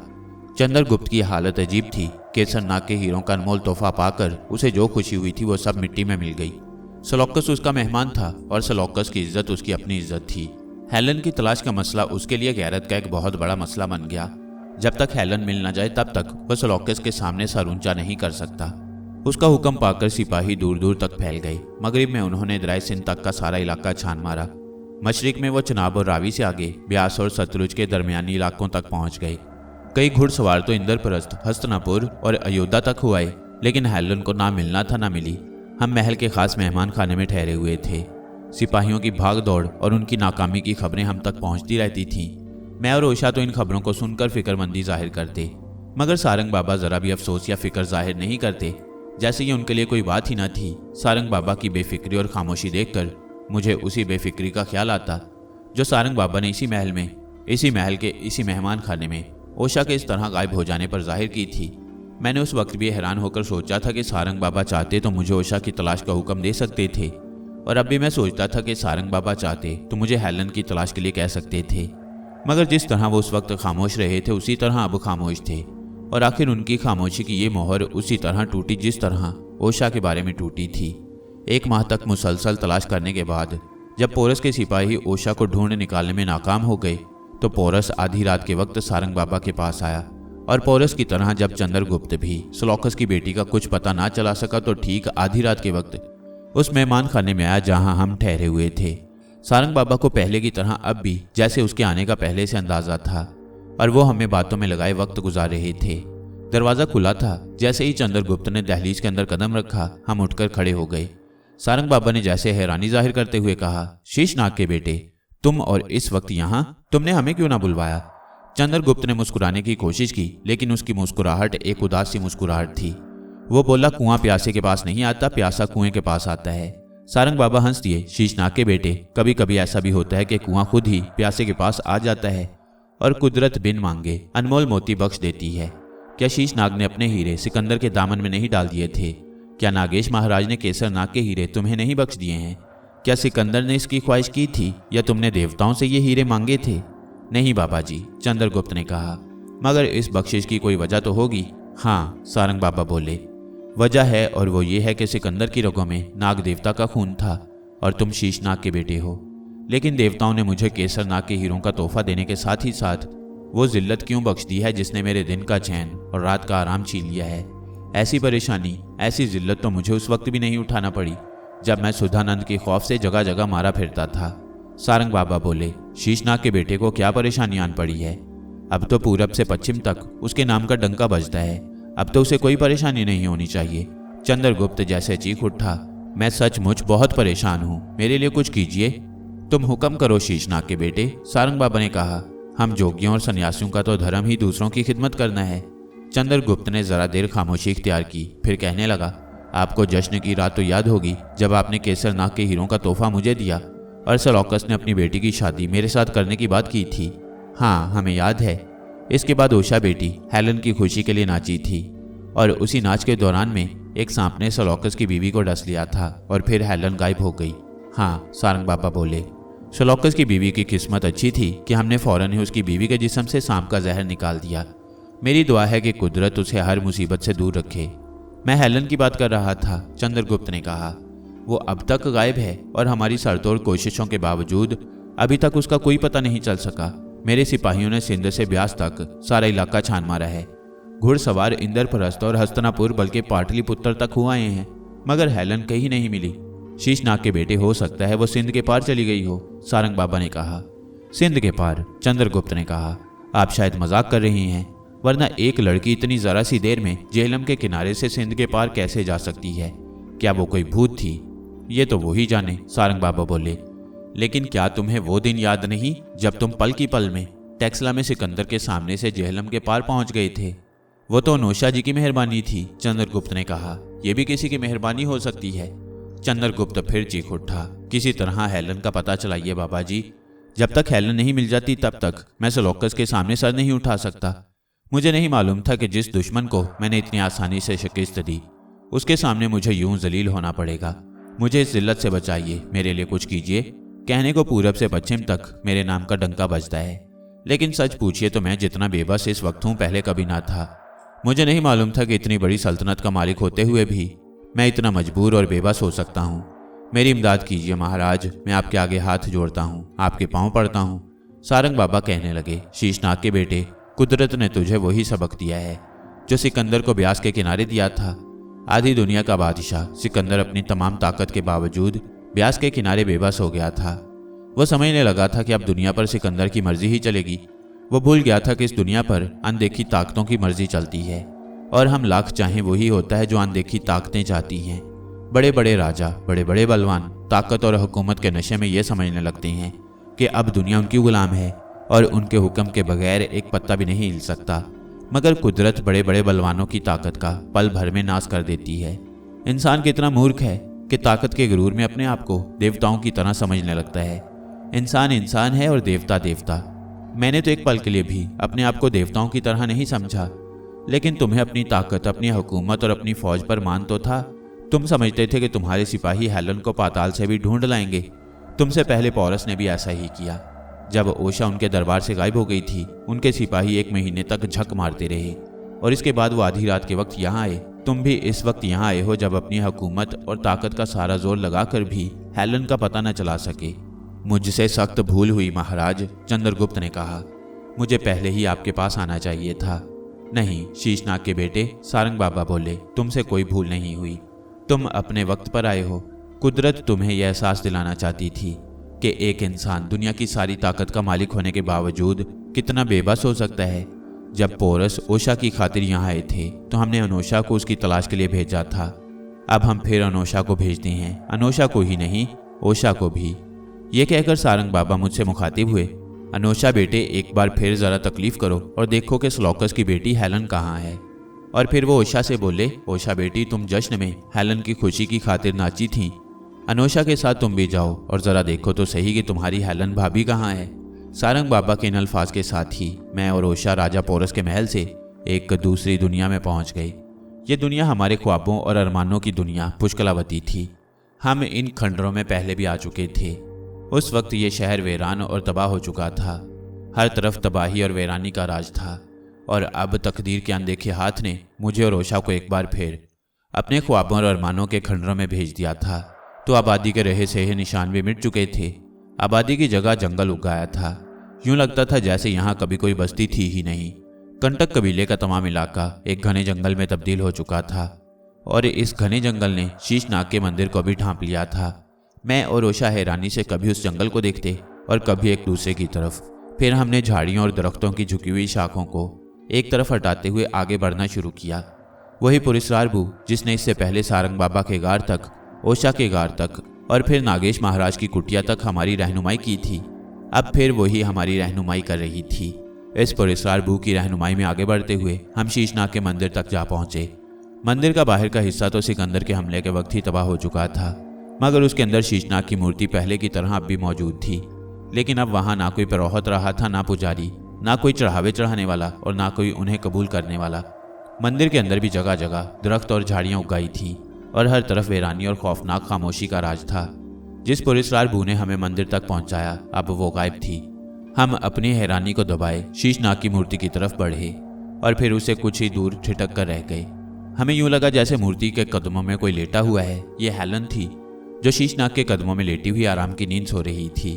अभी हम आगे बढ़ने की सोच ही रहे थे कि शीशनाग की मूर्ति के पीछे कदमों की आहट सुनाई दी। हम जल्दी से एक झाड़ी की ओट में हो गए। मूर्ति के पीछे से एक औरत निकली और एक प्याला लिए हेलन की तरफ आई। हेलन के करीब आकर वो उस पर झुकी, कंधे हिलाकर उसे जगाया और फिर वो प्याला जो दूध से भरा हुआ था उसके होंठों से लगा दिया। हेलन आहिस्ता आहिस्ता दूध के घूंट भरने लगी। इसी दौरान में उस औरत ने नजरें ऊपर उठाई और मैंने फौरन उसको पहचान लिया। वो मेरी माँ थी। माँ, मैं बेताब होकर चीखा, लेकिन मेरी आवाज़ हलक ही में घुट कर रह गई। मैंने आगे बढ़ना चाहा, लेकिन कुदरत की अनजानी अनदेखी ताकतों ने मेरे वजूद को जकड़ लिया। मैं अपने सामने अपनी माँ को देख रहा था, लेकिन ना उसे आवाज़ देकर बुला सकता था और ना उसके पास जा सकता था। हेलन दूध पी चुकी तो मेरी माँ ने प्यार से उसके सर पर हाथ फेरा और कहने लगी, तुम शीशनाग के बेटे की अमानत हो बेटी, और हम शीशनाग की अमानत की हिफाजत करना जानते हैं। कहो, तुम्हें कोई तकलीफ तो नहीं? किसी और चीज़ की ज़रूरत तो नहीं? हेलन ने सर हिला दिया। तो बस अब आराम से सो जाओ, मेरा भाई पहले की तरह तुम्हारी रखवाली करता रहेगा। हेलन दोबारा शीशनाग की मूर्ति के कदमों में लेट गई और मेरी माँ आहिस्ता आहिस्ता कदम उठाती हुई मूर्ति के पीछे गायब हो गई। उसके गायब होते ही मूर्ति की दूसरी तरफ से एक आदमी निकलकर हेलन की तरफ आया और उससे चंद कदम दूर एक पहरेदार की तरह खड़ा हो गया। एक नंगी तलवार उसके हाथ में थी। पहरा देते देते उसने नजरें ऊपर उठाई और मैंने उसे फौरन पहचान लिया। ये मेरी माँ का भाई था, मेरा मामू, शीशनाग के मंदिर का पिरोहत और ओशा का बाप, जिसने ओशा को पैदा होने के साथ ही सिंध की लहरों के हवाले कर दिया। मेरी तरह ओशा ने भी अपने बाप को पहचान लिया। उसने चीखने की कोशिश की, लेकिन आवाज़ उसके हलक में घुट कर रह गई। उसने आगे बढ़ना चाहा, लेकिन मेरी तरह उसे भी किसी अनजानी अनदेखी ताकत ने जकड़ लिया। ओशा अपने सामने अपने बाप को देख रही थी, लेकिन ना उसे आवाज़ देकर बुला सकती थी और ना उसके पास जा सकती थी। रात भर ओशा का बाप नंगी तलवार लिए हेलन के पास खड़ा पहरा देता रहा और हम कुदरत की अनदेखी ताकतों के पंजों में जकड़े हुए झाड़ी की ओट में खामोश खड़े रहे।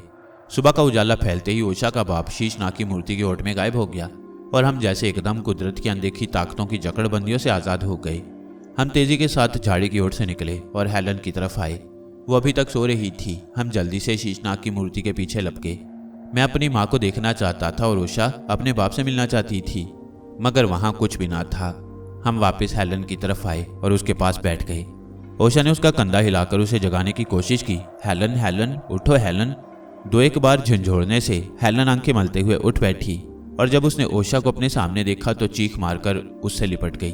ओशा, ओशा बहन, ये तुम हो? सचमुच तुम हो या मैं कोई सपना देख रही हूँ? ये सपना नहीं है हेलन, मैंने कहा। हम तुम्हारी तलाश में यहाँ तक आए हैं। तुम यहाँ कैसे पहुँच गई हेलन? ओशा ने पूछा। कौन लाया था तुम्हें यहाँ? पता नहीं, हेलन ने कहा। मैं खुद नहीं समझ सकी कि मैं यहाँ कैसे पहुँच गई हूँ और कौन मुझे यहाँ लाया है, क्यों लाया है। ये कुदरत की अनदेखी ताकतों के खेल हैं हेलन, और हम सब इन ताकतों के हाथों में बेबस और बेजान कठपुतलियों की तरह हैं। हाँ, ये तो कुदरत ही के खेल हैं, हेलन ने कहा। कुदरत की अनदेखी ताकतें मुझे यहाँ लाई हैं। उन्होंने ही मेरी हिफाजत के लिए उस मेहरबान औरत और उसके भाई को भेज दिया। वो औरत मेरे लिए दूध का प्याला लाती और उसका भाई रात भर मेरी हिफाजत करता।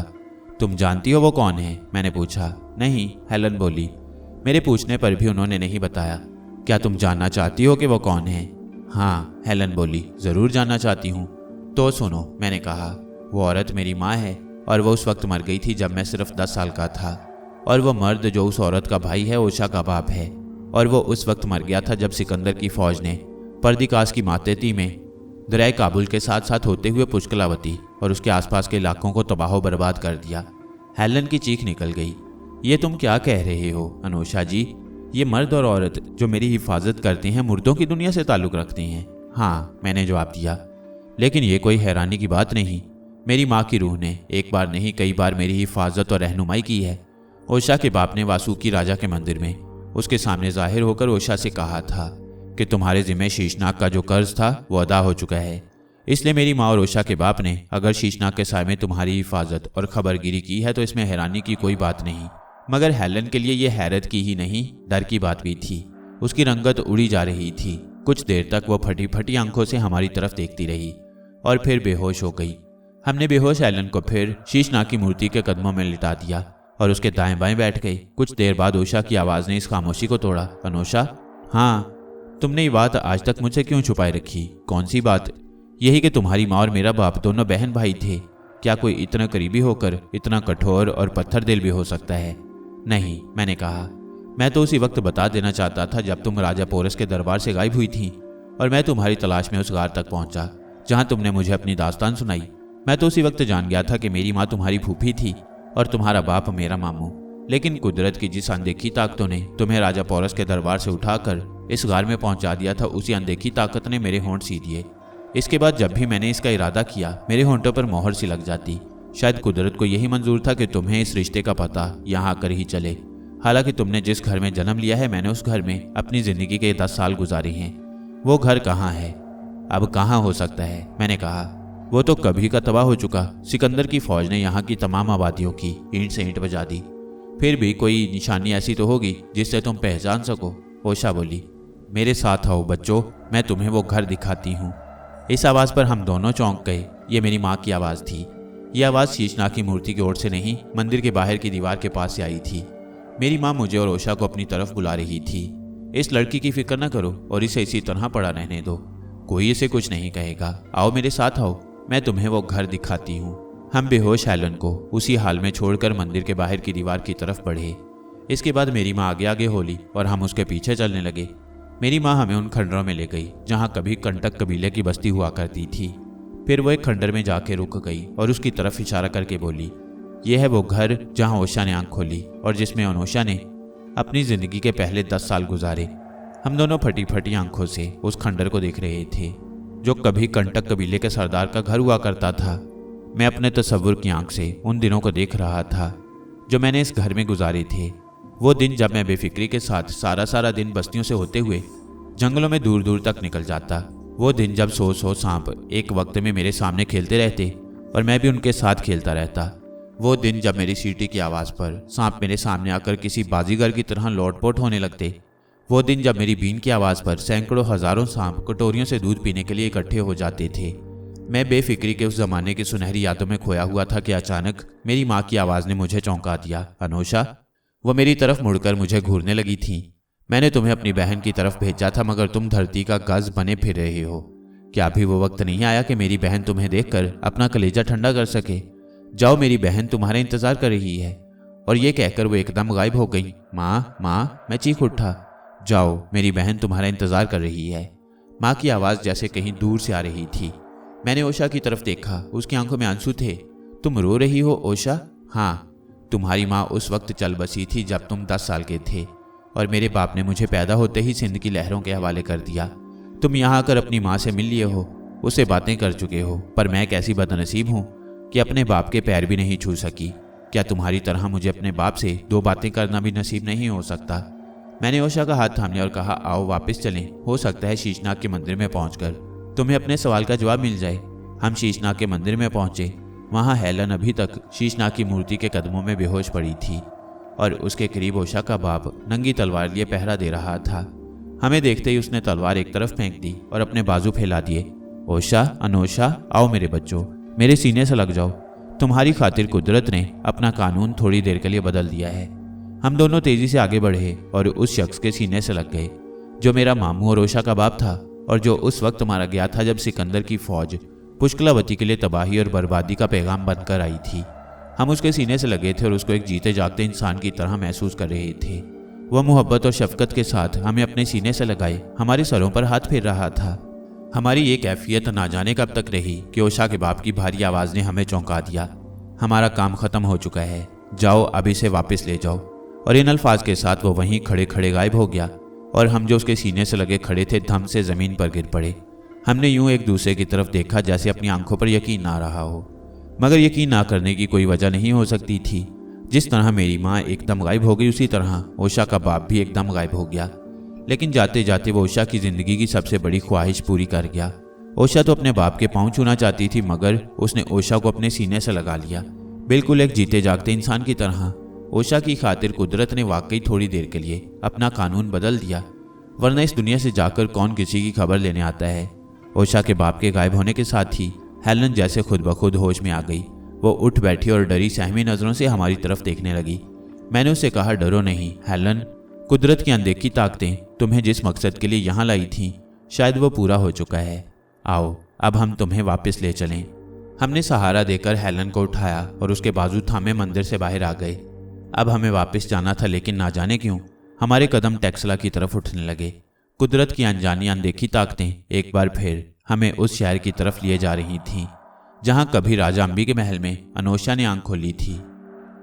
टेक्सला का शहर मेरा वतन जरूर था, मगर इस शहर ने मेरे दामन में फूल नहीं अंगारे ही डाले। पैदाइश से लेकर मगध की तरफ रवाना होने तक मेरे साथ इस शहर में जो कुछ हुआ उसकी याद मेरे लिए खुशी नहीं तकलीफ का बायस थी। एक बार फिर वही पुरस्कार बू हमारे नथनों से टकराने लगी, जिसने इससे पहले ना जाने कितनी बार और कहाँ कहाँ मेरी रहनुमाई की थी। ये वही बू थी जो मुझे सबसे पहले सारंग बाबा के गार तक ले गई। मैं इस बू की रहनुमाई में ओशा के गार तक पहुंचा। इसी बू ने हमें नागेश महाराज की कुटिया तक पहुंचाया। इसी बू ने हमें पुष्कलावती में हेलन तक पहुंचने में मदद दी। ये पुरस्कार बू हमें कुटिया तक ले गई जो एक नदी किनारे थी। जरा सी देर के लिए मुझे ये गुमान हुआ जैसे हम अनोमा नदी के किनारे जगमोहन ऋषि की कुटिया के सामने आ पहुंचे हैं, लेकिन यह सिर्फ मेरा गुमान ही था। हम उस अनोमा नदी के किनारे नहीं थे जहां पहुंचकर कपिलवस्तु के राजकुमार साक्यमणि गौतम ने अपना शाही लिबास उतार दिया था, सर के लंबे बाल तलवार से काटकर फेंक दिए और जोगियों जैसा लिबास पहनकर भीख का कशकोल हाथ में ले लिया। ये वो नदी थी जो टेक्सला के रास्ते से हटकर और उससे चंद कोस दूर पश्चिम की तरफ थी। इस नदी के किनारे कुटिया जगमोहन ऋषि की कुटिया जैसी जरूर थी और इसके दरवाजे पर जो शख्स बैठा था वो भी कोई ऋषि या जोगी ही लगता था, मगर वो अकेला ही था। जगमोहन ऋषि की तरह लोगों की भीड़ भाड़ उसके इर्द गिर्द नहीं थी। हमें देखते ही वो उठ खड़ा हुआ और दोनों बाजू फैलाकर कहने लगा, आओ आओ बच्चों, हो सकता है तुम वही हो जिनका हमें इंतजार है। फिर उसने मेरे चेहरे पर नजरें गाड़ दी। थोड़ी देर तक वो मेरी तरफ गौर से देखता रहा, फिर जैसे हैरानी और खुशी से चिल्ला उठा, तुम अनोशा हो? हाँ, राजकुमार अनोशा, अंबी के बड़े बेटे। मैं खामोश रहा। आज तक मैंने किसी के सामने इस रिश्ते का इकरार नहीं किया था जो मेरे और राजा अंबी के दरमियान था, खुद राजा अंबी के सामने भी नहीं। मैं तो उसके लिए जैसे उसी दिन मर गया था जिस दिन उसकी तीसरी रानी ने मेरे सौतेले भाई को जन्म दिया। खामोश क्यों हो गए? क्या तुम वही अनोशा नहीं हो जिसके पैदा होने पर नजूमियों ने कहा था कि बड़े बड़े राजा उसके आगे सर झुकाएंगे और बड़े बड़े बलवान उसके सामने कान पकड़ेंगे और माथा रगड़ेंगे? बोलो, क्या तुम वही राजकुमार नहीं हो? मैं अब फिर खामोश रहा। बोलो, क्या तुम वही अनोशा नहीं हो? टेक्सला के वो राजकुमार जिसके बारे में नजूमिया ने हिसाब लगाकर कहा था कि इस राजकुमार को महल में रहना नसीब ना होगा। हाँ, मैंने जवाब दिया, मैं वही अनोशा हूँ और मैं बजरंग हूँ। उस शख्स ने कहा, उन नजूमियों का सरदार जिन्होंने तुम्हारे पैदा होने पर तुम्हारी किस्मत का हिसाब लगाया। कहो, यह हिसाब गलत तो नहीं निकला? नहीं, कुदरत की मेहरबानी से बजरंग का हिसाब कभी गलत नहीं हुआ। यह कहते हुए बजरंग ने ओशा और हेलन की तरफ देखा। फिर उसकी नजरें हेलन के चेहरे पर गड़ गईं। वो बोला, इस लड़की का नाक नक्शा और रंग रूप बता रहा है कि ये इस धरती की रहने वाली नहीं। क्या ये पश्चिम की राजकुमारी है? ये सलौकस की बेटी है। मैंने कहा, वो सलौकस जो कभी सिकंदर का जर्नैल हुआ करता था और अब सिंध के पार से बाबल तक के इलाके का बादशाह। ठीक है, बजरंग ने कहा, इस हिसाब से ये पश्चिम की राजकुमारी है। तुम टेक्सला के राजकुमार हो। ठीक है, ठीक है। कुदरत की मेहरबानी से बजरंग का हिसाब कभी गलत नहीं हुआ। ये कहकर उसने कुटिया के अंदर की तरफ रुख करके आवाज दी, माया, ओ माया, जल्दी आओ, तुम्हारी ओशा आ गई है। कुटिया के अंदर से एक औरत बाहर आई, दीवानों की तरह खुले और मिट्टी से हटे हुए बाल, बदन पर चीथड़े, आंखें अंदर को धंसी हुई, मुंह खुला हुआ। दरवाजे पर आते ही वो पुकारी, ओशा कहाँ है मेरी ओशा? बजरंग ने हमारी तरफ इशारा करते हुए कहा, उधर देखो। क्या मैंने तुम्हें बताया नहीं था कि तुम्हारी ओशा टेक्सला के राजकुमार और पश्चिम की एक राजकुमारी के साथ एक दिन यहाँ आएगी? ये टेक्सला का राजकुमार है, ये पश्चिम की राजकुमारी है और वो रही तुम्हारी ओशा। और वो दीवानी सी औरत जिसे बजरंग ने माया कहकर बुलाया था आगे बढ़ी और ओशा से लिपटकर दीवानों की तरह उसका मुंह चूमने लगी। ओशा, मेरी बच्ची। ये माजरा बड़ा हैरान कौन था, मेरे और हेलन के लिए ही नहीं, ओशा के लिए भी। ओशा हैरानी और उलझन के साथ माया की तरफ देख रही थी और माया थी के दीवानों की तरह लिपटी उसका मुंह चूमे जा रही थी। ओशा, मेरी बच्ची। ओशा खामोश थी। माया ने उसकी खामोशी भांप ली। वो यकायक उससे अलग हो गई और उसको घूरते हुए बोली, तू कैसी बेटी है जो अपनी माँ को भी नहीं पहचानती? जब तेरे बाप ने तुझे मेरी गोद से छीनकर सिंध की लहरों में डाल दिया था तो मैं भी तेरे पीछे उसी दरिया में कूद गई। वो वाकई ओशा की माँ थी। अपने जिगर के टुकड़े की जुदाई का जख्म सीने पर लिए उसने दरिया में छलांग लगा दी, लेकिन दरिया की लहरों ने उसे 20 कोस दूर किनारे पर ला फेंका। तब से वो दीवानों की तरह अपनी बेटी को तलाश करती फिर रही थी। तकदीर का हाथ उसे टेक्सला में नजूमियों के सरदार बजरंग तक ले गया और वो टेक्सला के उजड़ने के बाद माया को अपनी बहन बनाकर इस नदी के किनारे ले आया। माया को उसने बता रखा था कि ओशा एक दिन टेक्सला के राजकुमार और पश्चिम की राजकुमारी के साथ इस जगह आएगी। तब से वो दिन रात इंतजार कर रहे थे और अब ओशा टेक्सला के राजकुमार अनोशा और पश्चिम की राजकुमारी हेलन के साथ इस जगह पहुंची। बेटी अपनी माँ तक आ पहुंची थी। ओशा की हालत अजीब थी। होश संभालने से लेकर अब तक उसने एक बार भी अपनी माँ के बारे में ना सोचा था। उस बाप के पाँव छूने की ख्वाहिश तो उसके दिल में पैदा हुई थी जिसने उसे पैदा होते ही दरिया की लहरों के हवाले कर दिया, मगर उस माँ का उसे कभी ख्याल ही ना आया जिसने उसके पीछे ही दरिया में छलांग लगा दी और फिर अपनी बेटी की तलाश में दर दर मारी मारी फिरती रही। कितनी हैरानी की बात थी कि मेरी माँ ने या मामू ने मुझसे कभी इस बात का जिक्र नहीं किया था। मैंने पुष्कलावती में अपनी ज़िंदगी के 10 साल गुजारे, मगर मुझे ये बिल्कुल मालूम ना हो सका कि मेरे मामू के यहाँ एक लड़की पैदा हुई थी जिसे पैदा होते ही दरिया की लहरों के हवाले कर दिया गया और ममता की मारी उसकी माँ ने भी उसके पीछे ही दरिया में छलांग लगा दी। कुदरत के खेल कैसे अजीब हैं। ओशा की माँ उसके सामने खड़ी थी और बार बार कह रही थी, तू कैसी बेटी है जो अपनी माँ को भी नहीं पहचानती। आखिर ममता ने हर हैरानी हर उलझन को ख़त्म कर दिया और ओशा माँ माँ कहते हुए माया से लिपट गई। माँ बेटी का यह अनोखा मिलाप कुदरत का अनोखा खेल था। हमारी आंखों में आंसू आ गए। इसके साथ ही बजरंग की आवाज़ आई, लो माया बहन, मैंने अपना फ़र्ज़ पूरा कर दिया। मगर हमारा फ़र्ज़ अभी पूरा नहीं हुआ था। हम हेलन को लेकर जल्द से जल्द वापस होना चाहते थे, मगर कुदरत की जिन अनजानी अनदेखी ताकतों ने हमें पुष्कलावती से टेक्सला के रास्ते पर डाल दिया था। अब उन्होंने हमारी मुहार बजरंग और माया के हाथों में दे दी। चुनाचे जब हमने जाने की बात की तो बजरंग ने कहा, अभी रुक जाइए अनोशा जी, आपको अभी अपना फ़र्ज़ पूरा करना है, हुक्म कीजिए बजरंग जी। मैंने कहा, हम आपके नौकर हैं। मैं हुक्म करने वाला कौन होता हूँ? बजरंग ने कहा, यहाँ तो देवताओं का हुक्म चलता है। ये और बात है कि कुदरत ने किसी को कोई ताकत बख्शी है और किसी को कोई ताकत। जो कुछ आप कर सकती हैं वो मेरे बस की बात नहीं, लेकिन जो मैं देखता हूँ वो आप नहीं देख सकते। इसीलिए मैंने कहा है कि आपको अभी अपना फ़र्ज़ पूरा करना है। हम वहीं रुक गए और फिर तीसरे दिन हमें वो कुछ दिखाई दिया जिसकी तरफ बजरंग ने इशारा किया था। ये एक सपेरे की लाश थी। ये सपेरा उन 4 सपेरों में से एक था जो एक बारीक सा सांप लेकर मेरे मुकाबले में आया था, जिसकी लंबाई मुश्किल से 1 हाथ थी। इस सांप ने मेरी जुबान पर डसा था और इसके बाद वो सांप पहले बेहोश सा हुआ, फिर उसका जिस्म गुब्बारे की तरह फूलने लगा और थोड़ी सी देर बाद फूलकर कुप्पा हो गया। सपेरे ने जब घबराकर उसे नीचे फेंक दिया था तो ज़मीन पर गिरते ही वो एक धमाके से फटकर रेजा रेजा हो गया और अब उस सपेरे की लाश मेरे सामने थी। ये लाश बजरंग ने नदी से निकाली थी। लाश को नदी से निकालकर उसने मेरे सामने रखा और कहने लगा, अनोशा जी, ये मेरा बेटा है जो एक मुद्दत से बिछड़ा हुआ था। मैंने ओशा को उसकी माँ से मिला दिया। अब बेटे को बाप से मिलाना आपका काम है। मैंने लाश को देखा। पानी भरने से वो फूल गई थी और उसकी रंगत सर से पैर तक नीली हो चुकी थी। शायद ये सपेरा कोई सांप पकड़ने की कोशिश में उसी सांप के हाथों हलाक हो गया और फिर मरते मरते लड़खड़ाकर नदी में गिर पड़ा।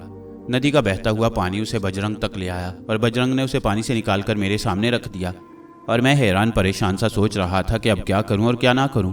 यह ऐसा मामला था जो इससे पहले कहीं भी मेरे सामने पेश नहीं आया था और फिर यहाँ सारंग बाबा भी नहीं थे जो मेरी रहनुमाई कर सकते। फिर जैसे मेरे कान में किसी ने सरगोशी की, अनोशा क्या तुम भूल गए हो कि तुम क्या कुछ हो और सारंग बाबा ने तुम्हें क्या से क्या बना दिया। तुम सुनहरी नाग का मन दूध में घोलकर पी चुके हो। राजा नागसीन के भाई ने तुम्हें अपनी जुबान दी है। केसर नाग का आधा जिस्म तुम्हारे जिस्म का हिस्सा बन चुका है। आग, पानी, हवा और मिट्टी तुम्हारा हुक्म मानती हैं और क्या चाहते हो। ये शायद मेरे दिल की आवाज़ थी या शायद मेरे गले में झूलते हुए शानी ने यह बात कही थी। मैंने शानी से कहा, शानी जाओ और उस सांप को लेकर आओ जिसने इस सपेरे को डसा है। शानी मेरे गले से उतरा और तेजी के साथ रेंगते हुए करीबी जंगल में गायब हो गया। अब मैंने सपेरे की लाश को औंधा लिटाकर उसके बदन पर हाथ फेरना शुरू किया। मेरे हाथों की हरकत पैरों से सर की तरफ थी। इसका नतीजा ये हुआ कि लाश अपनी असली हालत पर आ गई, मगर उसकी रंगत सर से पांव तक उसी तरह नीली की नीली थी। मैंने दोबारा उसे चित्त लिटा दिया। फिर शानी जंगल से वापस आया तो उसने एक काले स्याह नाग को गर्दन से दबोच रखा था। यह कोई 5 हाथ लंबा सांप था। शानी उसे घसीटते हुए मेरे कदमों में ले आया। मैंने गुस्से भरी नज़रों से उस सांप की तरफ देखा और कहा, क्या तू ही वो नाग है जिसने सपेरे को डसा है? इसके जवाब में सांप की हल्की हल्की सी शूं शूं की आवाज़ आई। वो कह रहा था, ये मेरी ज़िंदगी का सवाल था। अगर मैं इसे ना डसता तो ये मुझे पकड़ लेता। ये इससे पहले ना जाने मेरे कितने भाई बंदों को पकड़ चुका है। मैंने कहा, अगर तू अपनी ज़िंदगी चाहता है तो फ़ौरन इसके जिस्म से अपना जहर वापस निकाल ले, वरना मैं शानी को हुक्म दूंगा और वो तुझे अभी जलाकर भस्म कर देगा। सांप मेरा हुक्म सुनकर लाश की तरफ जाने लगा। शानी बदस्तूर उसे गर्दन से दबोचे हुए था। मेरे इशारे पर शानी ने उसे छोड़ दिया और उसने लाश की बाएं पिंडली पर उस जगह मुंह लगा दिया जहां उसने डसा था। उसने जहर चूसना शुरू किया और इसके साथ ही मैंने बीन बजानी शुरू कर दी। ये महाताली थी। महाताली ने यहाँ वही असर दिखाया जो पहले कई बार दिखा चुकी थी। उसके असर से सांप का सारा जहर लाश से खिंच कर सांप के जिस्म में वापस पहुंचने लगा। जैसे जैसे लाश से जहर निकलता गया उसकी नीलाहट कम होती गई और फिर कम होते होते बिल्कुल ख़त्म हो गई। जब वो सांप लाश से सारा जहर वापस चूस चुका तो लाश के पास से हटा और मुझसे 2 कदम के फासले पर कुंडली मारकर बैठ गया। वो कह रहा था, अब क्या हुक्म है? तूने इस सपेरे की जान लेकर एक बूढ़े बाप के बुढ़ापे की लाठी छीन ली है। तू अगर चाहे तो कुदरत तुझे इस जुल्म की तलाफी का मौका दे सकती है। तूने इसकी जान ली है, बता क्या तू इसके लिए अपनी जान दे सकता है? मैं आपकी बात नहीं समझा। ये तो बड़ी सीधी सी बात है, मैंने कहा। ये सपेरा मर चुका है लेकिन तू जिंदा है। तू अगर चाहे तो तेरी जान इसके जिस्म में जा सकती है। इसका मतलब ये है कि मैं सांप से आदमी बन सकता हूँ? हाँ, मैंने कहा। हम ये चाहते हैं कि तू इस सपेरे के जिस्म में आकर एक सच्चे और फर्मा बरदार बेटे की तरह बजरंग की खिदमत करे। हम ये काम अपनी मर्जी से भी कर सकते हैं, लेकिन हम ये चाहते हैं कि कुदरत ने तुझे जो एक नेक काम करने का मौका दिया है तो उससे फ़ायदा उठाए। मुझे मंजूर है, सांप ने कहा। तो ठीक है, मैंने कहा। अभी इसका बंदोबस्त हुआ जाता है। मैंने नदी की तह से काली स्याह कीचड़ निकाली और उसके अंदर अपना थूक मिला दिया। फिर सपेरे के सीने और पेट पर उस कीचड़ का लेप कर दिया। लेप ज़रा सूख गया तो मैंने सांप से कहा, आओ और इसके मुंह पर मुंह रखकर लेट जाओ। सांप ने फौरन मेरे हुक्म की तामील की और सपेरे के मुंह पर मुंह रखकर लेट गया। फिर मैंने शानी को ओशा की तरफ बढ़ाते हुए कहा, लो ओशा, इसे तुम संभाल लो और मैं बीन बजाता हूँ। तुम्हें कांगमार की नागिन तो याद होगी? हाँ, याद है बड़ी अच्छी तरह। तो बस तुम्हें यहाँ वही कुछ करना है जो वहाँ सारंग बाबा ने किया। ओशा ने शानी को गर्दन से थाम लिया और मैंने बीन पर शानी वाली धुन बजानी शुरू की। मैं बीन बजाता रहा और शानी ओशा के हाथ में बेचैनी से बल खाता रहा। जैसे जैसे बीन की लय तेज होती गई, शानी की बेचैनी बढ़ती गई। ओशा ने बिल्कुल सारंग बाबा की तरह शानी को एक हाथ से थाम रखा था और दूसरा हाथ वो सांप के जिस्म पर फेर रही थी जो सपेरे की लाश के मुंह पर मुंह रखे लेटा था। वो उसकी दुम से शुरू होकर उसके मुंह की तरफ हाथ फेरती जाती, बिल्कुल सारंग बाबा की तरह। वो भी मुंह ही मुंह में कोई मंत्र पढ़ रही थी। फिर मैंने ओशा को इशारा किया और उसने शानी की गर्दन छोड़ते हुए उसका मुंह सांप की दुम के करीब कर दिया। आग का एक शोला सलबका, शानी की फुंकार की आवाज़ गूंजी और इसके साथ ही सांप की दुम किसी खुश्क लकड़ी की तरह जल उठी। ओशा ने शानी को हाथ से छोड़ दिया और सांप के मुंह पर अपना हाथ रख दिया ताकि वो सपेरे की लाश के मुंह पर मजबूती से जमा रहे। मैं बदस्तूर बीन बजाए जा रहा था। सांप का जलता हुआ जिस्म कोई हरकत नहीं कर रहा था और उसके जिस्म की आग सपेरे की लाश पर कोई असर नहीं कर रही थी। फिर जब आग सांप के मुंह तक पहुंची तो मैंने बीन होंठों से हटाई और ज़रा गौर से सपेरे की लाश की तरफ देखा। सांप दुम से मुंह तक जलकर राख हो चुका था और एक जली हुई रस्सी की सूरत में लाश के सीने पर पड़ा दिखाई देता। मैंने सांप की उस राख को बड़ी एहतियात से समेटकर एक पोटली में बांध लिया। फिर नदी से पानी का एक घड़ा लेकर उसे सपेरे की लाश पर उंडेल दिया। पानी का उंडेलना था कि कुदरत ने वही रंग दिखाया जो हम इससे पहले बांग के मुरली वाले और राजकुमारी चंद्रा के मामले में देख चुके थे। सपेरा झुरझुरी लेते हुए यूं उठ बैठा जैसे गहरी बेहोशी से होश में आया हो। सपेरे को यूं उठते देखकर बजरंग, हेलोन और माया की आंखें फटी की फटी रह गईं। उनके लिए ये एक ऐसा तमाशा था जिसे अपनी आंखों से देखने के बावजूद उन्हें यकीन नहीं आ रहा था। बजरंग का वो बेटा जिसे जंगल में सांप ने डस लिया था, वो अब फिर से जिंदा हो गया था। मैंने बजरंग से कहा, लीजिए, हमने अपना फर्ज अदा कर दिया। संभालिए अपने बेटे को और इत्मीनान रखिए कि अब वो सपेरा बनकर जंगल जंगल नहीं घूमेगा बल्कि आपके कदमों में रहकर आपकी खिदमत करेगा। बजरंग ने बेटे को सीने से लगा लिया। वो एक ऐसा बाप था जिसे दुनिया का सबसे अनोखा बेटा मिला, जिसका जिस्म अपना था और उसमें जो जान थी वो उस काले नाग की थी जिसने उसे डसा था। बजरंग के सिलसिले में तो हमारा फ़र्ज़ पूरा हो चुका, मगर अभी हम हेलोन को वापस नहीं ले जा सकते थे, इसलिए कि बजरंग के बाद अब हमारी मुहार कुदरत ने अनजानी और अनदेखी ताकतों ने ओशा की माँ माया के हाथों में दे दी थी। और माया, जिसकी एक मुद्दत की सूखी खेती सरसब्ज हो गई थी और जिसने कुदरत की मेहरबानी से अपने जिगर के टुकड़े को फिर से पा लिया, अपनी इस अनमोल खुशी में अपने माँ बाप को शरीक करना चाहती थी। मगर उस बेचारी को ये मालूम ना था कि इस अरसे में उसके माँ बाप पर क्या कुछ बीत चुकी है। उसका बाप अशवाक कबीले का सरदार था और सिकंदर ने बहुत दिनों तक उस कबीले के सबसे मजबूत किले मसागा का मुहासरा किए रखा। ये मुहासरा उस वक्त ख़त्म हुआ जब सरदार इत्तफाकी तौर पर एक तीर से जख्मी होकर मर गया। सिकंदर ने कबीले के 7,000 जवानों को ये ज़मानत दी थी कि अगर वो किले को खाली करके चले जाएं तो उन्हें कुछ नहीं कहा जाएगा। कबीले के जवानों ने सिकंदर के कॉल पर एतबार करते हुए किला खाली कर दिया, लेकिन जब वो किला खाली करके कुछ दूर गए तो सिकंदर और उसके सिपाही उन पर टूट पड़े। और उनमें से एक एक को मौत के घाट उतार दिया। सिर्फ यही नहीं, सिकंदर ने अशफाकों के इलाके के छोटे बड़े तमाम किले मस्मार कर डाले और उनके शहरों और बस्तियों को जी भर के लूटने के बाद फिर दरियाए सिंध की जाने बढ़ा, जहां दरिया के दूसरे किनारे पर राजा अंबी के भेजे हुए सुनहरी झूलों वाले 30 हाथी, चांदी के तोड़ों से लदी हुई गाड़ियां और बेशुमार कीमती तोहफे उसके इस्तकबाल के लिए मौजूद थे। माया जाती तो किसके पास जाती? सिकंदर ने तो कंटक कबीले की तरह अशवाक कबीले का भी नामो निशान मिटा कर रख दिया। मामी, मैंने माया से कहा, अब तुम वहाँ किसके पास जाओगी? अब तो वहाँ ना कोई कंटक कबीला बाकी रहा और ना अशवाक। पुष्कलावती के खंडरों में जंगल उग गया है, शीशनाग का मंदिर वीरान हो चुका, अब तो वहाँ हर तरफ तबाही का राज है। बजरंग ने मेरी बात को आगे बढ़ाते हुए कहा, माया बहन, मैं तुम्हें यहाँ लाया था ताकि तुम अपनी बेटी से मिल सको। अब अगर तुम अपने किसी भाई बंद से मिलना चाहती हो तो अपनी बेटी ओशा और अपने भांजे अनोशा के साथ जेहलम के पार जाओ, यहाँ तुम्हें कोई अशवाक नहीं मिलेगा। बजरंग के ये अल्फाज माया के लिए जैसे पत्थर की लकीर थे। वह थोड़ी देर तक हैरत भरी नज़रों से हमारी तरफ देखती रही, फिर उसने अपना एक हाथ ओशा के कंधे पर रखा और दूसरा मेरे कंधे पर रखते हुए कहा, तो चलो बच्चों, जेहलम के पार चलो। और हम बजरंग और उसके बेटे से रुखसत होकर हेलन और माया के साथ वापस चल दिए। जंगलों, नदी नालों, दलदलों और टेढ़े मेढ़े पहाड़ी रास्तों से गुजरते हुए हम उसी अंदाज में राजा पौरस वाले महल में पहुंचे जिस अंदाज में कभी मैं ओशा को लेकर वहां गया था। ठीक आधी रात के वक्त मैं और ओशा हेलन और माया को साथ लिए उस मेहमान खाने में पहुंचे जहां हम ठहरे हुए थे और जहां चंद्रगुप्त हेलन के बारे में बात करने आया था। दरवाजे पर पहुंचते ही सारंग बाबा की आवाज़ मेरे कान में पड़ी, लो शीशनाग के बेटे, तुम्हारी हेलन आ गई। सारंग बाबा के इन अल्फाज के साथ मैं और ओशा यूं चौंक पड़े जैसे गहरे ख्वाब से जागे हों। हमें पुष्कलावती जाने और फिर वहां से वापसी में ना जाने कितने दिन लगे, मगर यहाँ वक्त उसी तरह ठहरा हुआ था। यूं लगता था जैसे हम पलक झपकते में हेलन और माया को ले आए हों। चंद्रगुप्त ने हेलन की तरफ देखा और फिर आगे बढ़कर मेरे हाथ थाम लिए।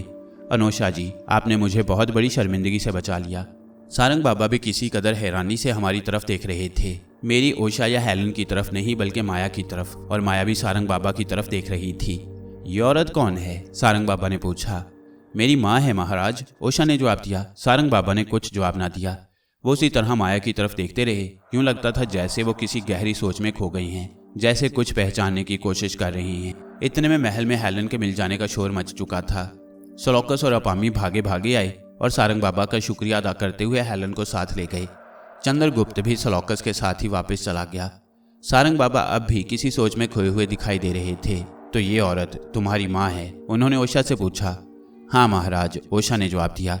जब मेरे बाप ने मुझे दरिया की लहरों के हवाले किया तो इस ममता की मारी ने भी मेरे पीछे दरिया में छलांग लगा दी। किस्मत मुझे कहीं ले गई और मेरी माँ को कहीं। ये भी तकदीर के खेल हैं महाराज। ना हेलन गुम होती, ना आप मुझे और अनोशा को इसकी तलाश के लिए भेजते, और ना मुझे अपनी माँ से मिलना नसीब होता। तकदीर के खेल ऐसे ही हुआ करते हैं बेटी, सारंग बाबा ने कहा। आदमी तकदीर के हाथ में एक बेबस खिलौने की तरह है। ये कहकर वो फिर कुछ सोचने लगे, मगर सोच में खोए होने के बावजूद वो माया के चेहरे की तरफ गौर से देखते रहे। फिर यकायक उन्होंने माया से पूछा, क्या तुम अशवाकों की बेटी हो? हाँ महाराज, माया ने पहली बार जुबान खोली। मेरा बाप अशवाकों का सरदार था जो मसागा कबीले की लड़ाई में मारा गया। सिकंदर ने उस लड़ाई के बाद मेरे कबीले के 7,000 जवानों को भी मौत के घाट उतार दिया। सारंग बाबा ने कहा और फिर एक गहरी सोच में गोता मार गए। अचानक मुझे कुछ याद आ गया। मैंने अपनी जेब से सांप की राख की पोटली निकाली और उनकी तरफ बढ़ा दी। क्या है? सारंग बाबा बोले। बांके मुरली वाले और चंद्रा नागिन का सा एक मामला पेश आ गया था। कुदरत की अनदेखी अनजानी ताकतों ने एक तरफ तो ये सामान किया था कि उषा को अपनी माँ मिल जाए, दूसरी तरफ ये बंदोबस्त किया था कि इस तरह बजरंग को अपना बेटा मिल जाए। ये उसी सांप के जिस्म की राख है जिसकी जान हमने बजरंग महाराज के बेटे के जिस्म में डाली। आप तो यहाँ थे, आपका काम उषा को करना पड़ा, बजरंग के सामने हमारी इज्जत रह गई। सारंग बाबा पोटली लेकर हाथ में उलटते पलटते रहे, फिर मुस्कुराते हुए कहने लगे, क्या तुम भी यही समझते हो कि मैं यहीं था? क्या तुम सारंग बाबा से यास रखते हो कि वाड़े वक्त में अपने बच्चों का साथ छोड़ देगा? ये सुनकर मेरा मुंह हैरानी से खुल गया। तो क्या?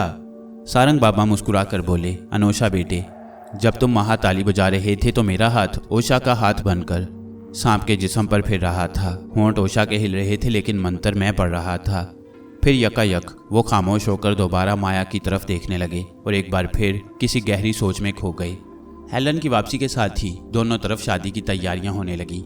जंग और शादी राजाओं के लिए कोई नई बात नहीं। अक्सर ऐसा होता आया था, किसी जंग के नतीजे में शादी होती थी और कहीं शादी का नतीजा जंग की सूरत में निकलता था। कभी दुश्मनी खत्म करने के लिए शादी का ढोल डाला जाता और कभी अपनी ताकत बढ़ाने के लिए रिश्ते नाते का सहारा लिया जाता। खुद शीशनाग की तारीख में इसकी मिसालें मौजूद थीं। अब तारीख एक नए रंग में अपने आप को दोहरा रही थी। पश्चिम के बादशाह और सिकंदर के जानशीन सेलौकस ने अपनी बेटी हेलन का हाथ उस चंद्रगुप्त के हाथ में दे दिया, जो कभी एक भिखारी की तरह सिकंदर के सामने पेश हुआ था। पोरस के महल के वो दोनों दीवार जिन्होंने कभी सिकंदर की अजमत और दबदबे का तमाशा किया था, अब सिकंदर के जानशीन सेलौकस की शिकस्त और जिल्लत का तमाशा कर रहे थे।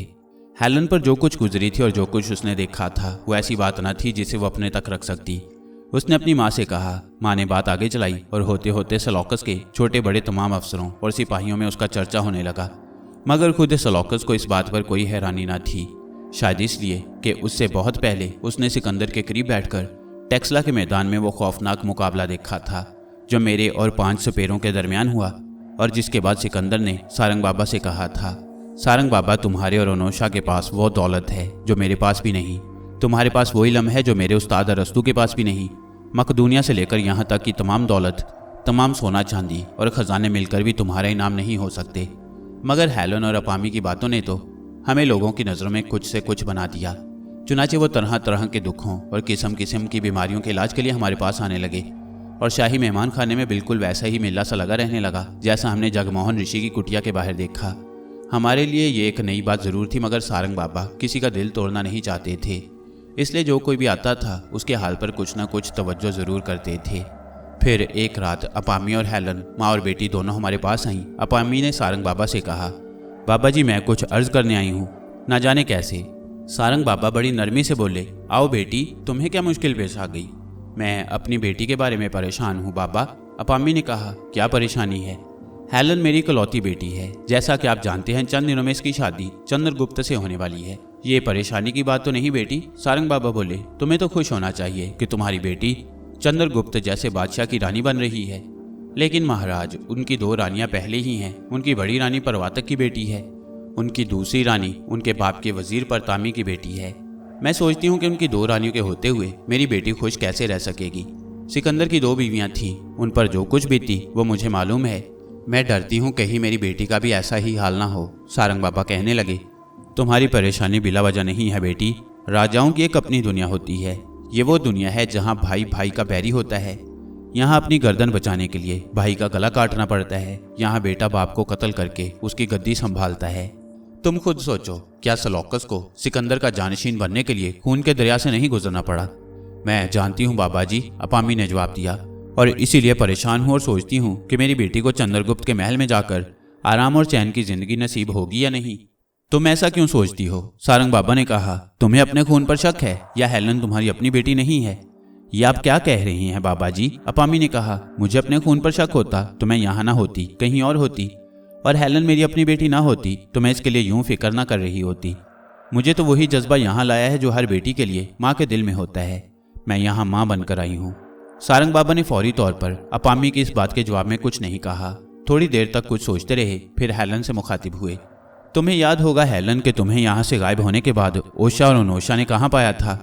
पुष्कलावती के मंदिर में, हेलन ने जवाब दिया, शीशनाग की मूर्ति के कदमों में। यह सुनकर सारंग बाबा अपामी से कहने लगे, तुम्हारी बेटी शीशनाग की पनाह में आ चुकी है। सिकंदर ने जब शोश में अपने अफसरों और सालारों की शादियां कराई थीं तो लोगों को मुख्तलिफ तोहफे भी दिए थे। तुम्हें याद है उस वक्त सिकंदर ने तुम्हें क्या तोहफा दिया था? सुरख हीरे, अपामी ने जवाब दिया। ये हीरे सिकंदर को टेक्सला में देवताओं की तरफ से पेश किए गए थे। सारंग बाबा कहने लगे, वो हीरे शीशनाग की अमानत थे जो हमने शीशनाग के हुक्म से सिकंदर के दामन में डाल दिए, इसलिए कि सिकंदर की रगों में नाग देवता का खून था। वो हीरे अब कहाँ हैं? मेरे पास ही हैं, अपामी ने जवाब दिया। मैंने उन्हें संभाल कर रखा हुआ है। सारंग बाबा कुछ देर के लिए खामोश रहे, फिर कहने लगे, सुनो, तुम उन हीरों का हार बनाकर अपनी बेटी के गले में डाल दो। तुम्हारी बेटी शीशनाग की पनाह में है और वो हीरे शीशनाग के हीरे हैं। जब तक वो हीरे तुम्हारी बेटी के पास रहेंगे कोई उसका बाल बीका नहीं कर सकेगा। मैं ऐसा ही करूंगी बाबा जी, अपामी ने कहा। अपामी हेलन को लेकर वापस चली गई। उनके जाने के बाद सारंग बाबा कुछ देर खामोश रहे, फिर कहने लगे, शायद कुदरत को यही मंजूर था कि शीशनाग की अमानत सिकंदर और सेलौकस के हाथों से होती हुई हेलन के जरिए शीशनाग के बेटे तक पहुंचे। कुदरत के इन भेदों को कौन समझ सकता है? महल हो या झोंपड़ी, माँ का दिल हर जगह माँ का दिल होता है और अपनी औलाद की भलाई के लिए सब कुछ करने को बेचैन रहता है।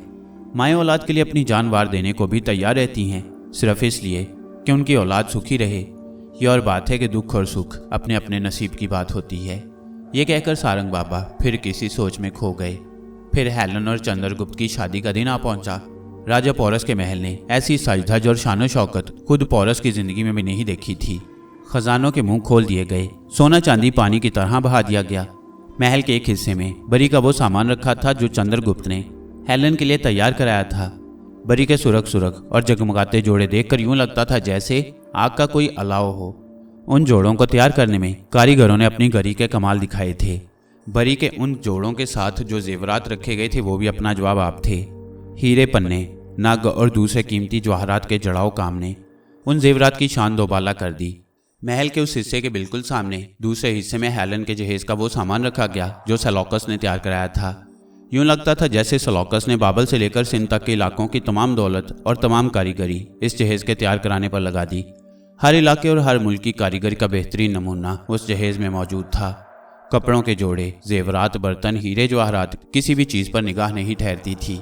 शादी से चंद दिन पहले महल के उन दोनों हिस्सों को रिवाज के मुताबिक नुमाइश के लिए खोल दिया गया ताकि लोग हेलन की बरी और जहेज का सामान देख सकें। मर्दों से ज़्यादा औरतों को बरी और जहेज का सामान देखने का शौक़ होता है।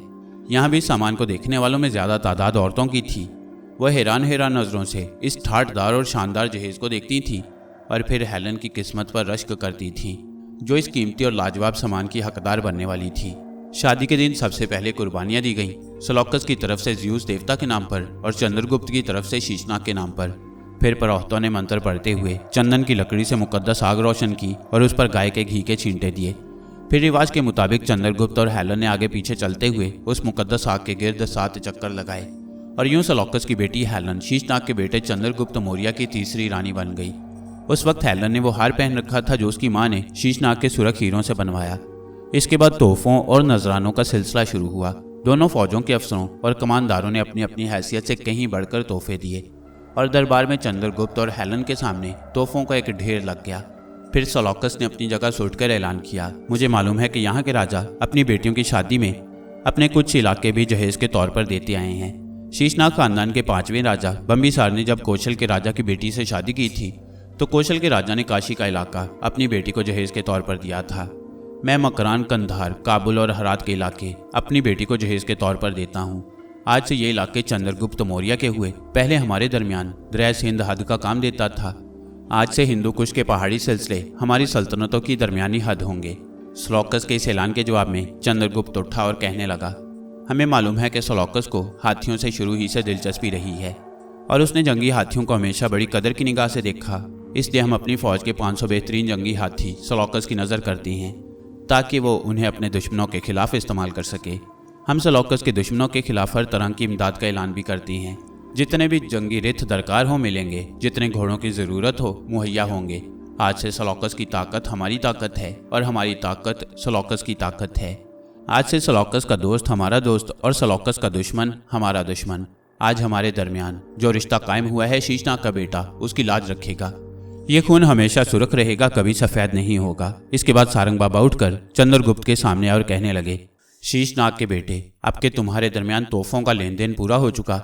मैं देवताओं की तरफ से एक छोटा सा तोहफा पेश करना चाहता हूँ। ये तोहफा क्या है और अपने अंदर क्या असर रखता है, ये शीशनाग के बेटे को भी मालूम हो जाएगा।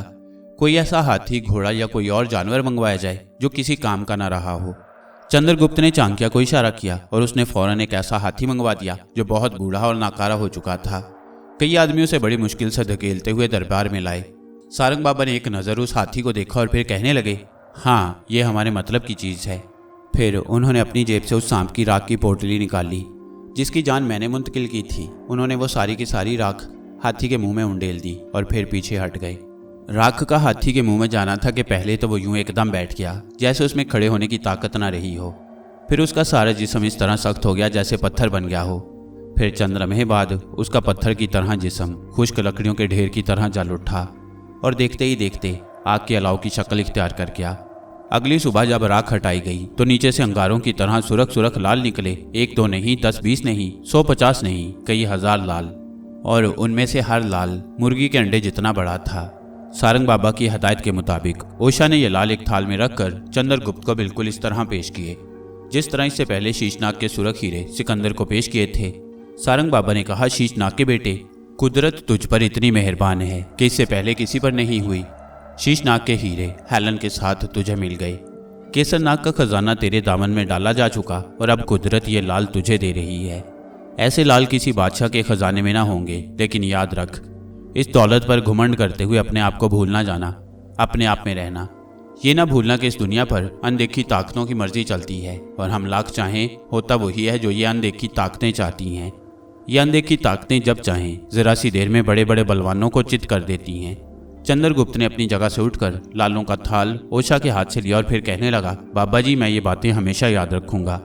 मुझे ये भी हमेशा याद रहेगा कि मैं जो कुछ भी हूँ आपकी मेहरबानी से हूँ। सारंग बाबा अनोशा और शीशनाग की बेटी ओशा के बगैर शीशनाग का ये बेटा कुछ भी नहीं। अब जेहलम के किनारे वो सारा खेल खत्म हो चुका था जिसके लिए नागेश महाराज ने हमें यहाँ भेजा। सलौकस और चंद्रगुप्त के दरमियान लड़ाई में चंद्रगुप्त की जीत और सलौकस की हार हुई। सलौकस की बेटी हेलन की शादी चंद्रगुप्त से हो चुकी। सलौकस ने हिंदू कुश के पहाड़ी सिलसिले तक का इलाका अपनी बेटी के जहेज में दे दिया। चंद्रगुप्त ने अपनी फौज के 500 बेहतरीन हाथी सलौकस के हवाले कर दिए। फिर चंद रोज बाद सलौकस 500 हाथियों की कितार के साथ मगरिब की तरफ रवाना हुआ और शीशनाग के बेटे चंद्रगुप्त मौर्य ने हेलन और उसके भारी भर कम जहेज के साथ पाटलिपुत्र की राह ली और उसके साथ एक आलम फाजिल यूनानी भी था। उस यूनानी का नाम मेगास्थीन्स था और सलौकस की तरफ से चंद्रगुप्त के दरबार में सफ़ीर मुकर्रर किया गया। हम चनाब तक चंद्रगुप्त के साथ रहे। वो तो हमें अपने साथ पाटलिपुत्र ले जाना चाहता था, मगर चनाब के किनारे पहुंचकर सारंग बाबा ने उससे कहा, शीशनाग के बेटे, कुदरत ने हमें जिस काम के लिए तुम्हारे पास भेजा था वो पूरा हो चुका है। जब तक पाटलिपुत्र की राजगद्दी पर तुम्हारा और तुम्हारे खानदान राज करेगा, पश्चिम का कोई बादशाह इस तरफ का रुख नहीं करेगा। अब यहाँ से हमारे रास्ते जुदा हो जाते हैं। तुम्हारा रास्ता पाटलिपुत्र की तरफ है और हमारा रास्ता कश्मीर की तरफ। चुनाचे चंद्रगुप्त मौर्य पाटलिपुत्र की तरफ रवाना हो गया और हम कश्मीर की तरफ चल दिए। अब हमारी मंजिल परवरपुर थी, जहाँ तक्षक नाग के मंदिर में मेरी खाला मेरा इंतजार कर रही थी और शायद परवरपुर के महल में सारंग बाबा का भतीजा राजा राम भी सारंग बाबा का इंतजार कर रहा था। हम जब परवरपुर से चले तो सिर्फ 2 आदमी थे, सारंग बाबा और अनोशा, मगर अब हम वापस परवरपुर जा रहे थे तो 2 की बजाय 4 हो चुके थे। शीशनाग की बेटी ओशा हमारे साथ थी। ओशा की माँ और मेरी मामी माया हमारे साथ थी। माया को अपनी बेटी ओशा मिल चुकी थी, मगर इसके बावजूद वो चुप चुप सी रहती, चुप चुप, उदास उदास और गहरी सोचों में खोई हुई। शायद इसलिए कि बजरंग के कहने के मुताबिक वो अपनी बेटी ओशा और अपने भांजे अनोशा के साथ जेहलम के पार आ गई थी। बल्कि जेहलम से चलकर अब चनाब के भी पार आ चुकी थी, मगर अभी तक उसे अपना कोई अशवाक भाई बंद नहीं मिला था। चनाब के किनारे से हम चले तो सीधे परवरपुर पहुंचे। मेरी खाला सचमुच मेरा इंतजार कर रही थी, शायद पहले की तरह अब भी। मेरी माँ की रूह ने उसे मेरे आने की खबर दे दी। खाला ने पहले सारंग बाबा के कदम छुए, फिर मुझे सीने से लगाकर मेरा माथा चूमा और सारंग बाबा से कहने लगी, कहिए महाराज, अनोशा बेटे ने आपको मायूस तो नहीं किया? तुम भी क्या बात करती हो बहन, तुम्हारी दुआओं से पश्चिम से लेकर पूरब तक कोई राजा ऐसा नहीं जिसने अनोशा के आगे सर न झुकाया हो। राजा अम्बी, राजा पोरस, राजा सुधानंद से लेकर योगानंद तक, चंद्रगुप्त मौर्य, सिकंदर और सलौकस तक का सर तुम्हारे अनोशा के सामने झुका है, मगर अब ये तुम्हारे कदमों में रहेगा, तुम्हारी खिदमत करेगा। फिर सारंग बाबा माया और अनोशा की तरफ इशारा करते हुए बोले, इधर तो देखो, तुमने इन्हें नहीं पहचाना? खाला ने चंद लम्हे माया की तरफ देखा, फिर कहने लगी, मैं कोई सपना देख रही हूँ या सचमुच मेरे सामने मेरी भाभी माया देवी खड़ी हैं? ये कोई सपना नहीं है बहन, सारंग बाबा बोले, तुम्हारे सामने तुम्हारी भाभी माया है और ये तुम्हारी भतीजी ओशा, जिसे तुम्हारे भाई ने पैदा होते ही दरिया की लहरों के हवाले कर दिया और तुम्हारी भाभी ममता की मारी ओशा के पीछे ही पीछे दरिया में कूद गई। खाला ने खुशी की एक चीख मारकर माया और ओशा दोनों को गले लगा लिया। देखा बहन, कुदरत कैसे एक के 3-3 देती है। सारंग बाबा बोले, मैं सिर्फ तुम्हारी बहन की निशानी अनोशा को साथ ले गया था। वापस आया हूं तो तुम्हारी बहन की निशानी अनोशा के अलावा तुम्हारे भाई की बीवी और बेटी भी मेरे साथ है। इसे कहते हैं चुपड़ी और 2-2। खाला हम सबको घर ले गई। खाला का शौहर जब मंदिर से वापस आया तो वो भी हम सबको देखकर बहुत खुश हुआ। वो तमाम रात एक मुद्दत के बिछड़े हुओं ने बातें करते गुजारी। ये बातें खाला और माया के दरमियान हो रही थीं या सारंग बाबा और खाला और माया उन दिनों की याद ताज़ा कर रही थीं जो पुष्कलावती में गुजारे थे, और सारंग बाबा उन्हें वो वाक़यात सुना रहे थे जो हम पर बीत चुके थे। फिर रात के पिछले पहर मेरी आंख लग गई सारंग बाबा, खाला, माया और ओशा बातें करते रहे और मैं उनके पास ही जमीन पर लेट गया। और उस नींद की हालत में मैंने एक ख्वाब देखा। ये ख्वाब वैसा ही था जैसा मैंने मुक्तिनाथ में राजा शब्दयाल के महल में उस रात देखा, जब हमने राजकुमार की लाश के सपनों की रानी कांगमार की सपेरन चंद्रा को उसके असल नागिन के रूप में लाकर पटारी में बंद किया था। मगर आगे चलकर जरा मुख्तलिफ हो जाता था। मैं पुष्कलावती में शीशनाग के मंदिर में नाग देवता की मूर्ति के पास लेटा हूँ। मेरे एक तरफ मेरी माँ खड़ी थी और दूसरी तरफ मेरा मामू, जो शीशनाग के मंदिर का पुरोहित था। दोनों बहन भाई मुस्कुराते हुए मेरी तरफ देखते थे और आपस में इशारों इशारों में कुछ बातें करने लगते। फिर मंदिर के दरवाजे से ओशा अंदर दाखिल हुई। उसके बाएं हाथ में गुलाब का फूल था और दाएं हाथ में एक कटार जिसकी धार बड़ी तेज थी। ओशा सीधी मेरी तरफ आई और मेरे कदमों के करीब आकर खड़ी हो गई। उसने पहले मेरे मामू की तरफ देखा और फिर माँ की तरफ। उसने इशारों में उनसे बातें की। फिर वो आगे बढ़कर झुकी, अपने दाएं हाथ में थामी हुई कटार से मेरा सीना चीरा और सफ़ेद गुलाब का फूल मेरे सीने के अंदर रखकर सीने को फिर से बंद कर दिया। ऐसा करके उसने पहले मेरे मामू की तरफ देखा और फिर मेरी माँ की तरफ। उसने इशारों में उनसे बातें की, फिर झुककर उन्हें सलाम किया और वापस जाने लगी। मेरे सीने से ना तो खून निकला और ना मैंने कोई तकलीफ महसूस की। गुलाब का फूल मेरे सीने के अंदर रखने के बाद ओशा ने मेरा सीना यूं बंद कर दिया जैसे उसे चीरा ही ना था। मुझे ये भी महसूस नहीं हो रहा था कि मेरे सीने के अंदर कोई चीज़ रखी हुई है। ओशा के जाने के बाद मेरे मामू और माँ मुस्कुराते हुए मेरी तरफ देखने लगे। उन्होंने फिर आपस में इशारों में कुछ बातें की। इसके बाद मामू मुझ पर झुके और मेरा माथा चूमकर बाहर की तरफ बढ़ गए। उनके जाने के थोड़ी देर बाद मेरी माँ मुस्कुराते हुए मेरी तरफ देखती रही। फिर वो मेरे पास बैठ गई। उसने मेरे सर पर हाथ फेरा, गालों को ममता भरे अंदाज में थपथपाते हुए चूमा और फिर यूं मेरा कंधा झिंझोड़ते हुए उठ खड़ी हुई जैसे कह रही हो, अच्छा अनोशा बेटे, अब मैं जाती हूँ। मगर उठने के बजाय वो फिर वहीं बैठ गई, इसलिए कि किसी ने उसके कंधे पर हाथ रख दिया। माँ ने और मैंने नजरें उठाकर देखा। माया ओशा को साथ लिए खड़ी थी और मेरी माँ की तरफ यूं शिकायत भरे अंदाज में देख रही थी जैसे कह रही हो, क्या ओशा मेरी बेटी नहीं है या तुम्हारा अनोशा मेरा कुछ नहीं लगता। माँ माया को देखकर पहले तो हैरान हुई और फिर मुस्कुराने लगी। माया थोड़ी देर तक इसी तरह मेरी माँ की तरफ देखती रही। फिर उसने ओशा का हाथ मेरी माँ के हाथ में थमाते हुए एक खास अंदाज से उसकी तरफ देखा। मुझे यूं लगा जैसे वो कह रही है, तुम यहीं ठहरो, मैं अपने भाई को लेकर आती हूँ। और फिर वो बाहर की तरफ बढ़ी तो उसका पैर मेरे पाँव से टकराया और इसके साथ ही मेरी आंख खुल गई। मैंने चौंक कर अपने इर्द गिर्द देखा। मैं अपनी खाला के घर में था और दिन का उजाला चारों तरफ फैला हुआ था। एकदम मुझे याद आया कि रात सारंग बाबा, खाला, माया और ओशा मेरे पास बैठे बातें कर रहे थे और रात के पिछले पहर मुझे नींद आ गई थी। मगर अब वहाँ ना सारंग बाबा थे और ना माया और ना ओशा, सिर्फ मेरी खाला थी जो प्यार भरी नज़रों से मेरी तरफ देख रही थी। मैंने आंखें खोली तो वह मेरा माथा चूमते हुए कहने लगी, बहुत सो लिए अनोशा बेटे, अब जल्दी से तैयार होकर राजा राम के महल में पहुंचो। सारंग बाबा, माया और ओशा वहीं गए हैं, तुम्हारा इंतजार कर रहे होंगे। राजा राम के महल में सचमुच मेरा इंतजार हो रहा था, मगर एक ऐसे अंदाज से जो मेरे वहमो गुमान में भी ना आ सकता था। सारा दरबार राजा के दरबारियों और शहर के मुअज़्ज़ज़ लोगों से भरा हुआ था। उन्हें देखकर मुझे वो वक्त याद आ गया जब राजा अंबाराई के सिपाही हट्टे कट्टे रामू को पकड़कर दरबार में लाए थे और लोग उसके मुकदमे का तमाशा देखने के लिए दरबार में जमा हो गए थे। आज वही रामू सारंग बाबा की मेहरबानी से राजा राम बनकर राजगद्दी पर बैठा था। मगर लोग दरबार में इसलिए नहीं आए थे कि राजा अंबाराई के दौर की तरह किसी हट्टे कट्टे रामू के मुकदमे की कार्रवाई देखें। वो दरबार में किसी और ही गर्ज से आए थे। जैसे ही मैं दरबार में पहुंचा एक शोर सा मच गया, आ गए अनोशा जी, आ गए। लोगों के इस शोर के दरमियान मैं उस जगह पहुंचा जहां एक तरफ राजा राम अपनी रानी चंदा और बेटे रतन के साथ खड़ा था और दूसरी तरफ सारंग बाबा, माया और ओशा के साथ खड़े थे। मेरे वहां पहुंचते ही माया ने राजा राम की तरफ देखा और राजा राम ने सारंग बाबा की तरफ। फिर सारंग बाबा ने ओशा की तरफ देखते हुए कुछ इशारा किया। ओशा ने हाथ बढ़ाकर सफ़ेद गुलाब के फूलों का वो हार उठा लिया जो उसके करीब एक थाल में रखा था। हार दोनों हाथों में लिए और सर झुकाए वो आहिस्ता आहिस्ता कदम उठाते हुए मेरी तरफ आई। हार मेरे गले में डाला और फिर सर के इशारे से झुककर सलाम करते हुए एकदम पीछे हट गई। इसके साथ ही दरबार मुबारकबाद के शोर से गूंज उठा, मुबारक हो, मुबारक हो। राजा राम, रानी चंदा और माया मुस्कुराते हुए मेरी तरफ देखने लगे। मैं हैरान और हक्का बक्का सा सारंग बाबा की तरफ बढ़ा और बोला, ये सब क्या है महाराज। सारंग बाबा मुस्कुरा दिए, बेटा ये तुम्हारा इस्तकबाल हो रहा है। इसके बाद जश्न की तकरीब हुई और फिर सारंग बाबा चंद दिन और परवरपुर में रहने के बाद शिवालक की तरफ चल दिए जहां शील श्रृंगन की पहाड़ी पर उनके गुरु नागेश महाराज रहते थे।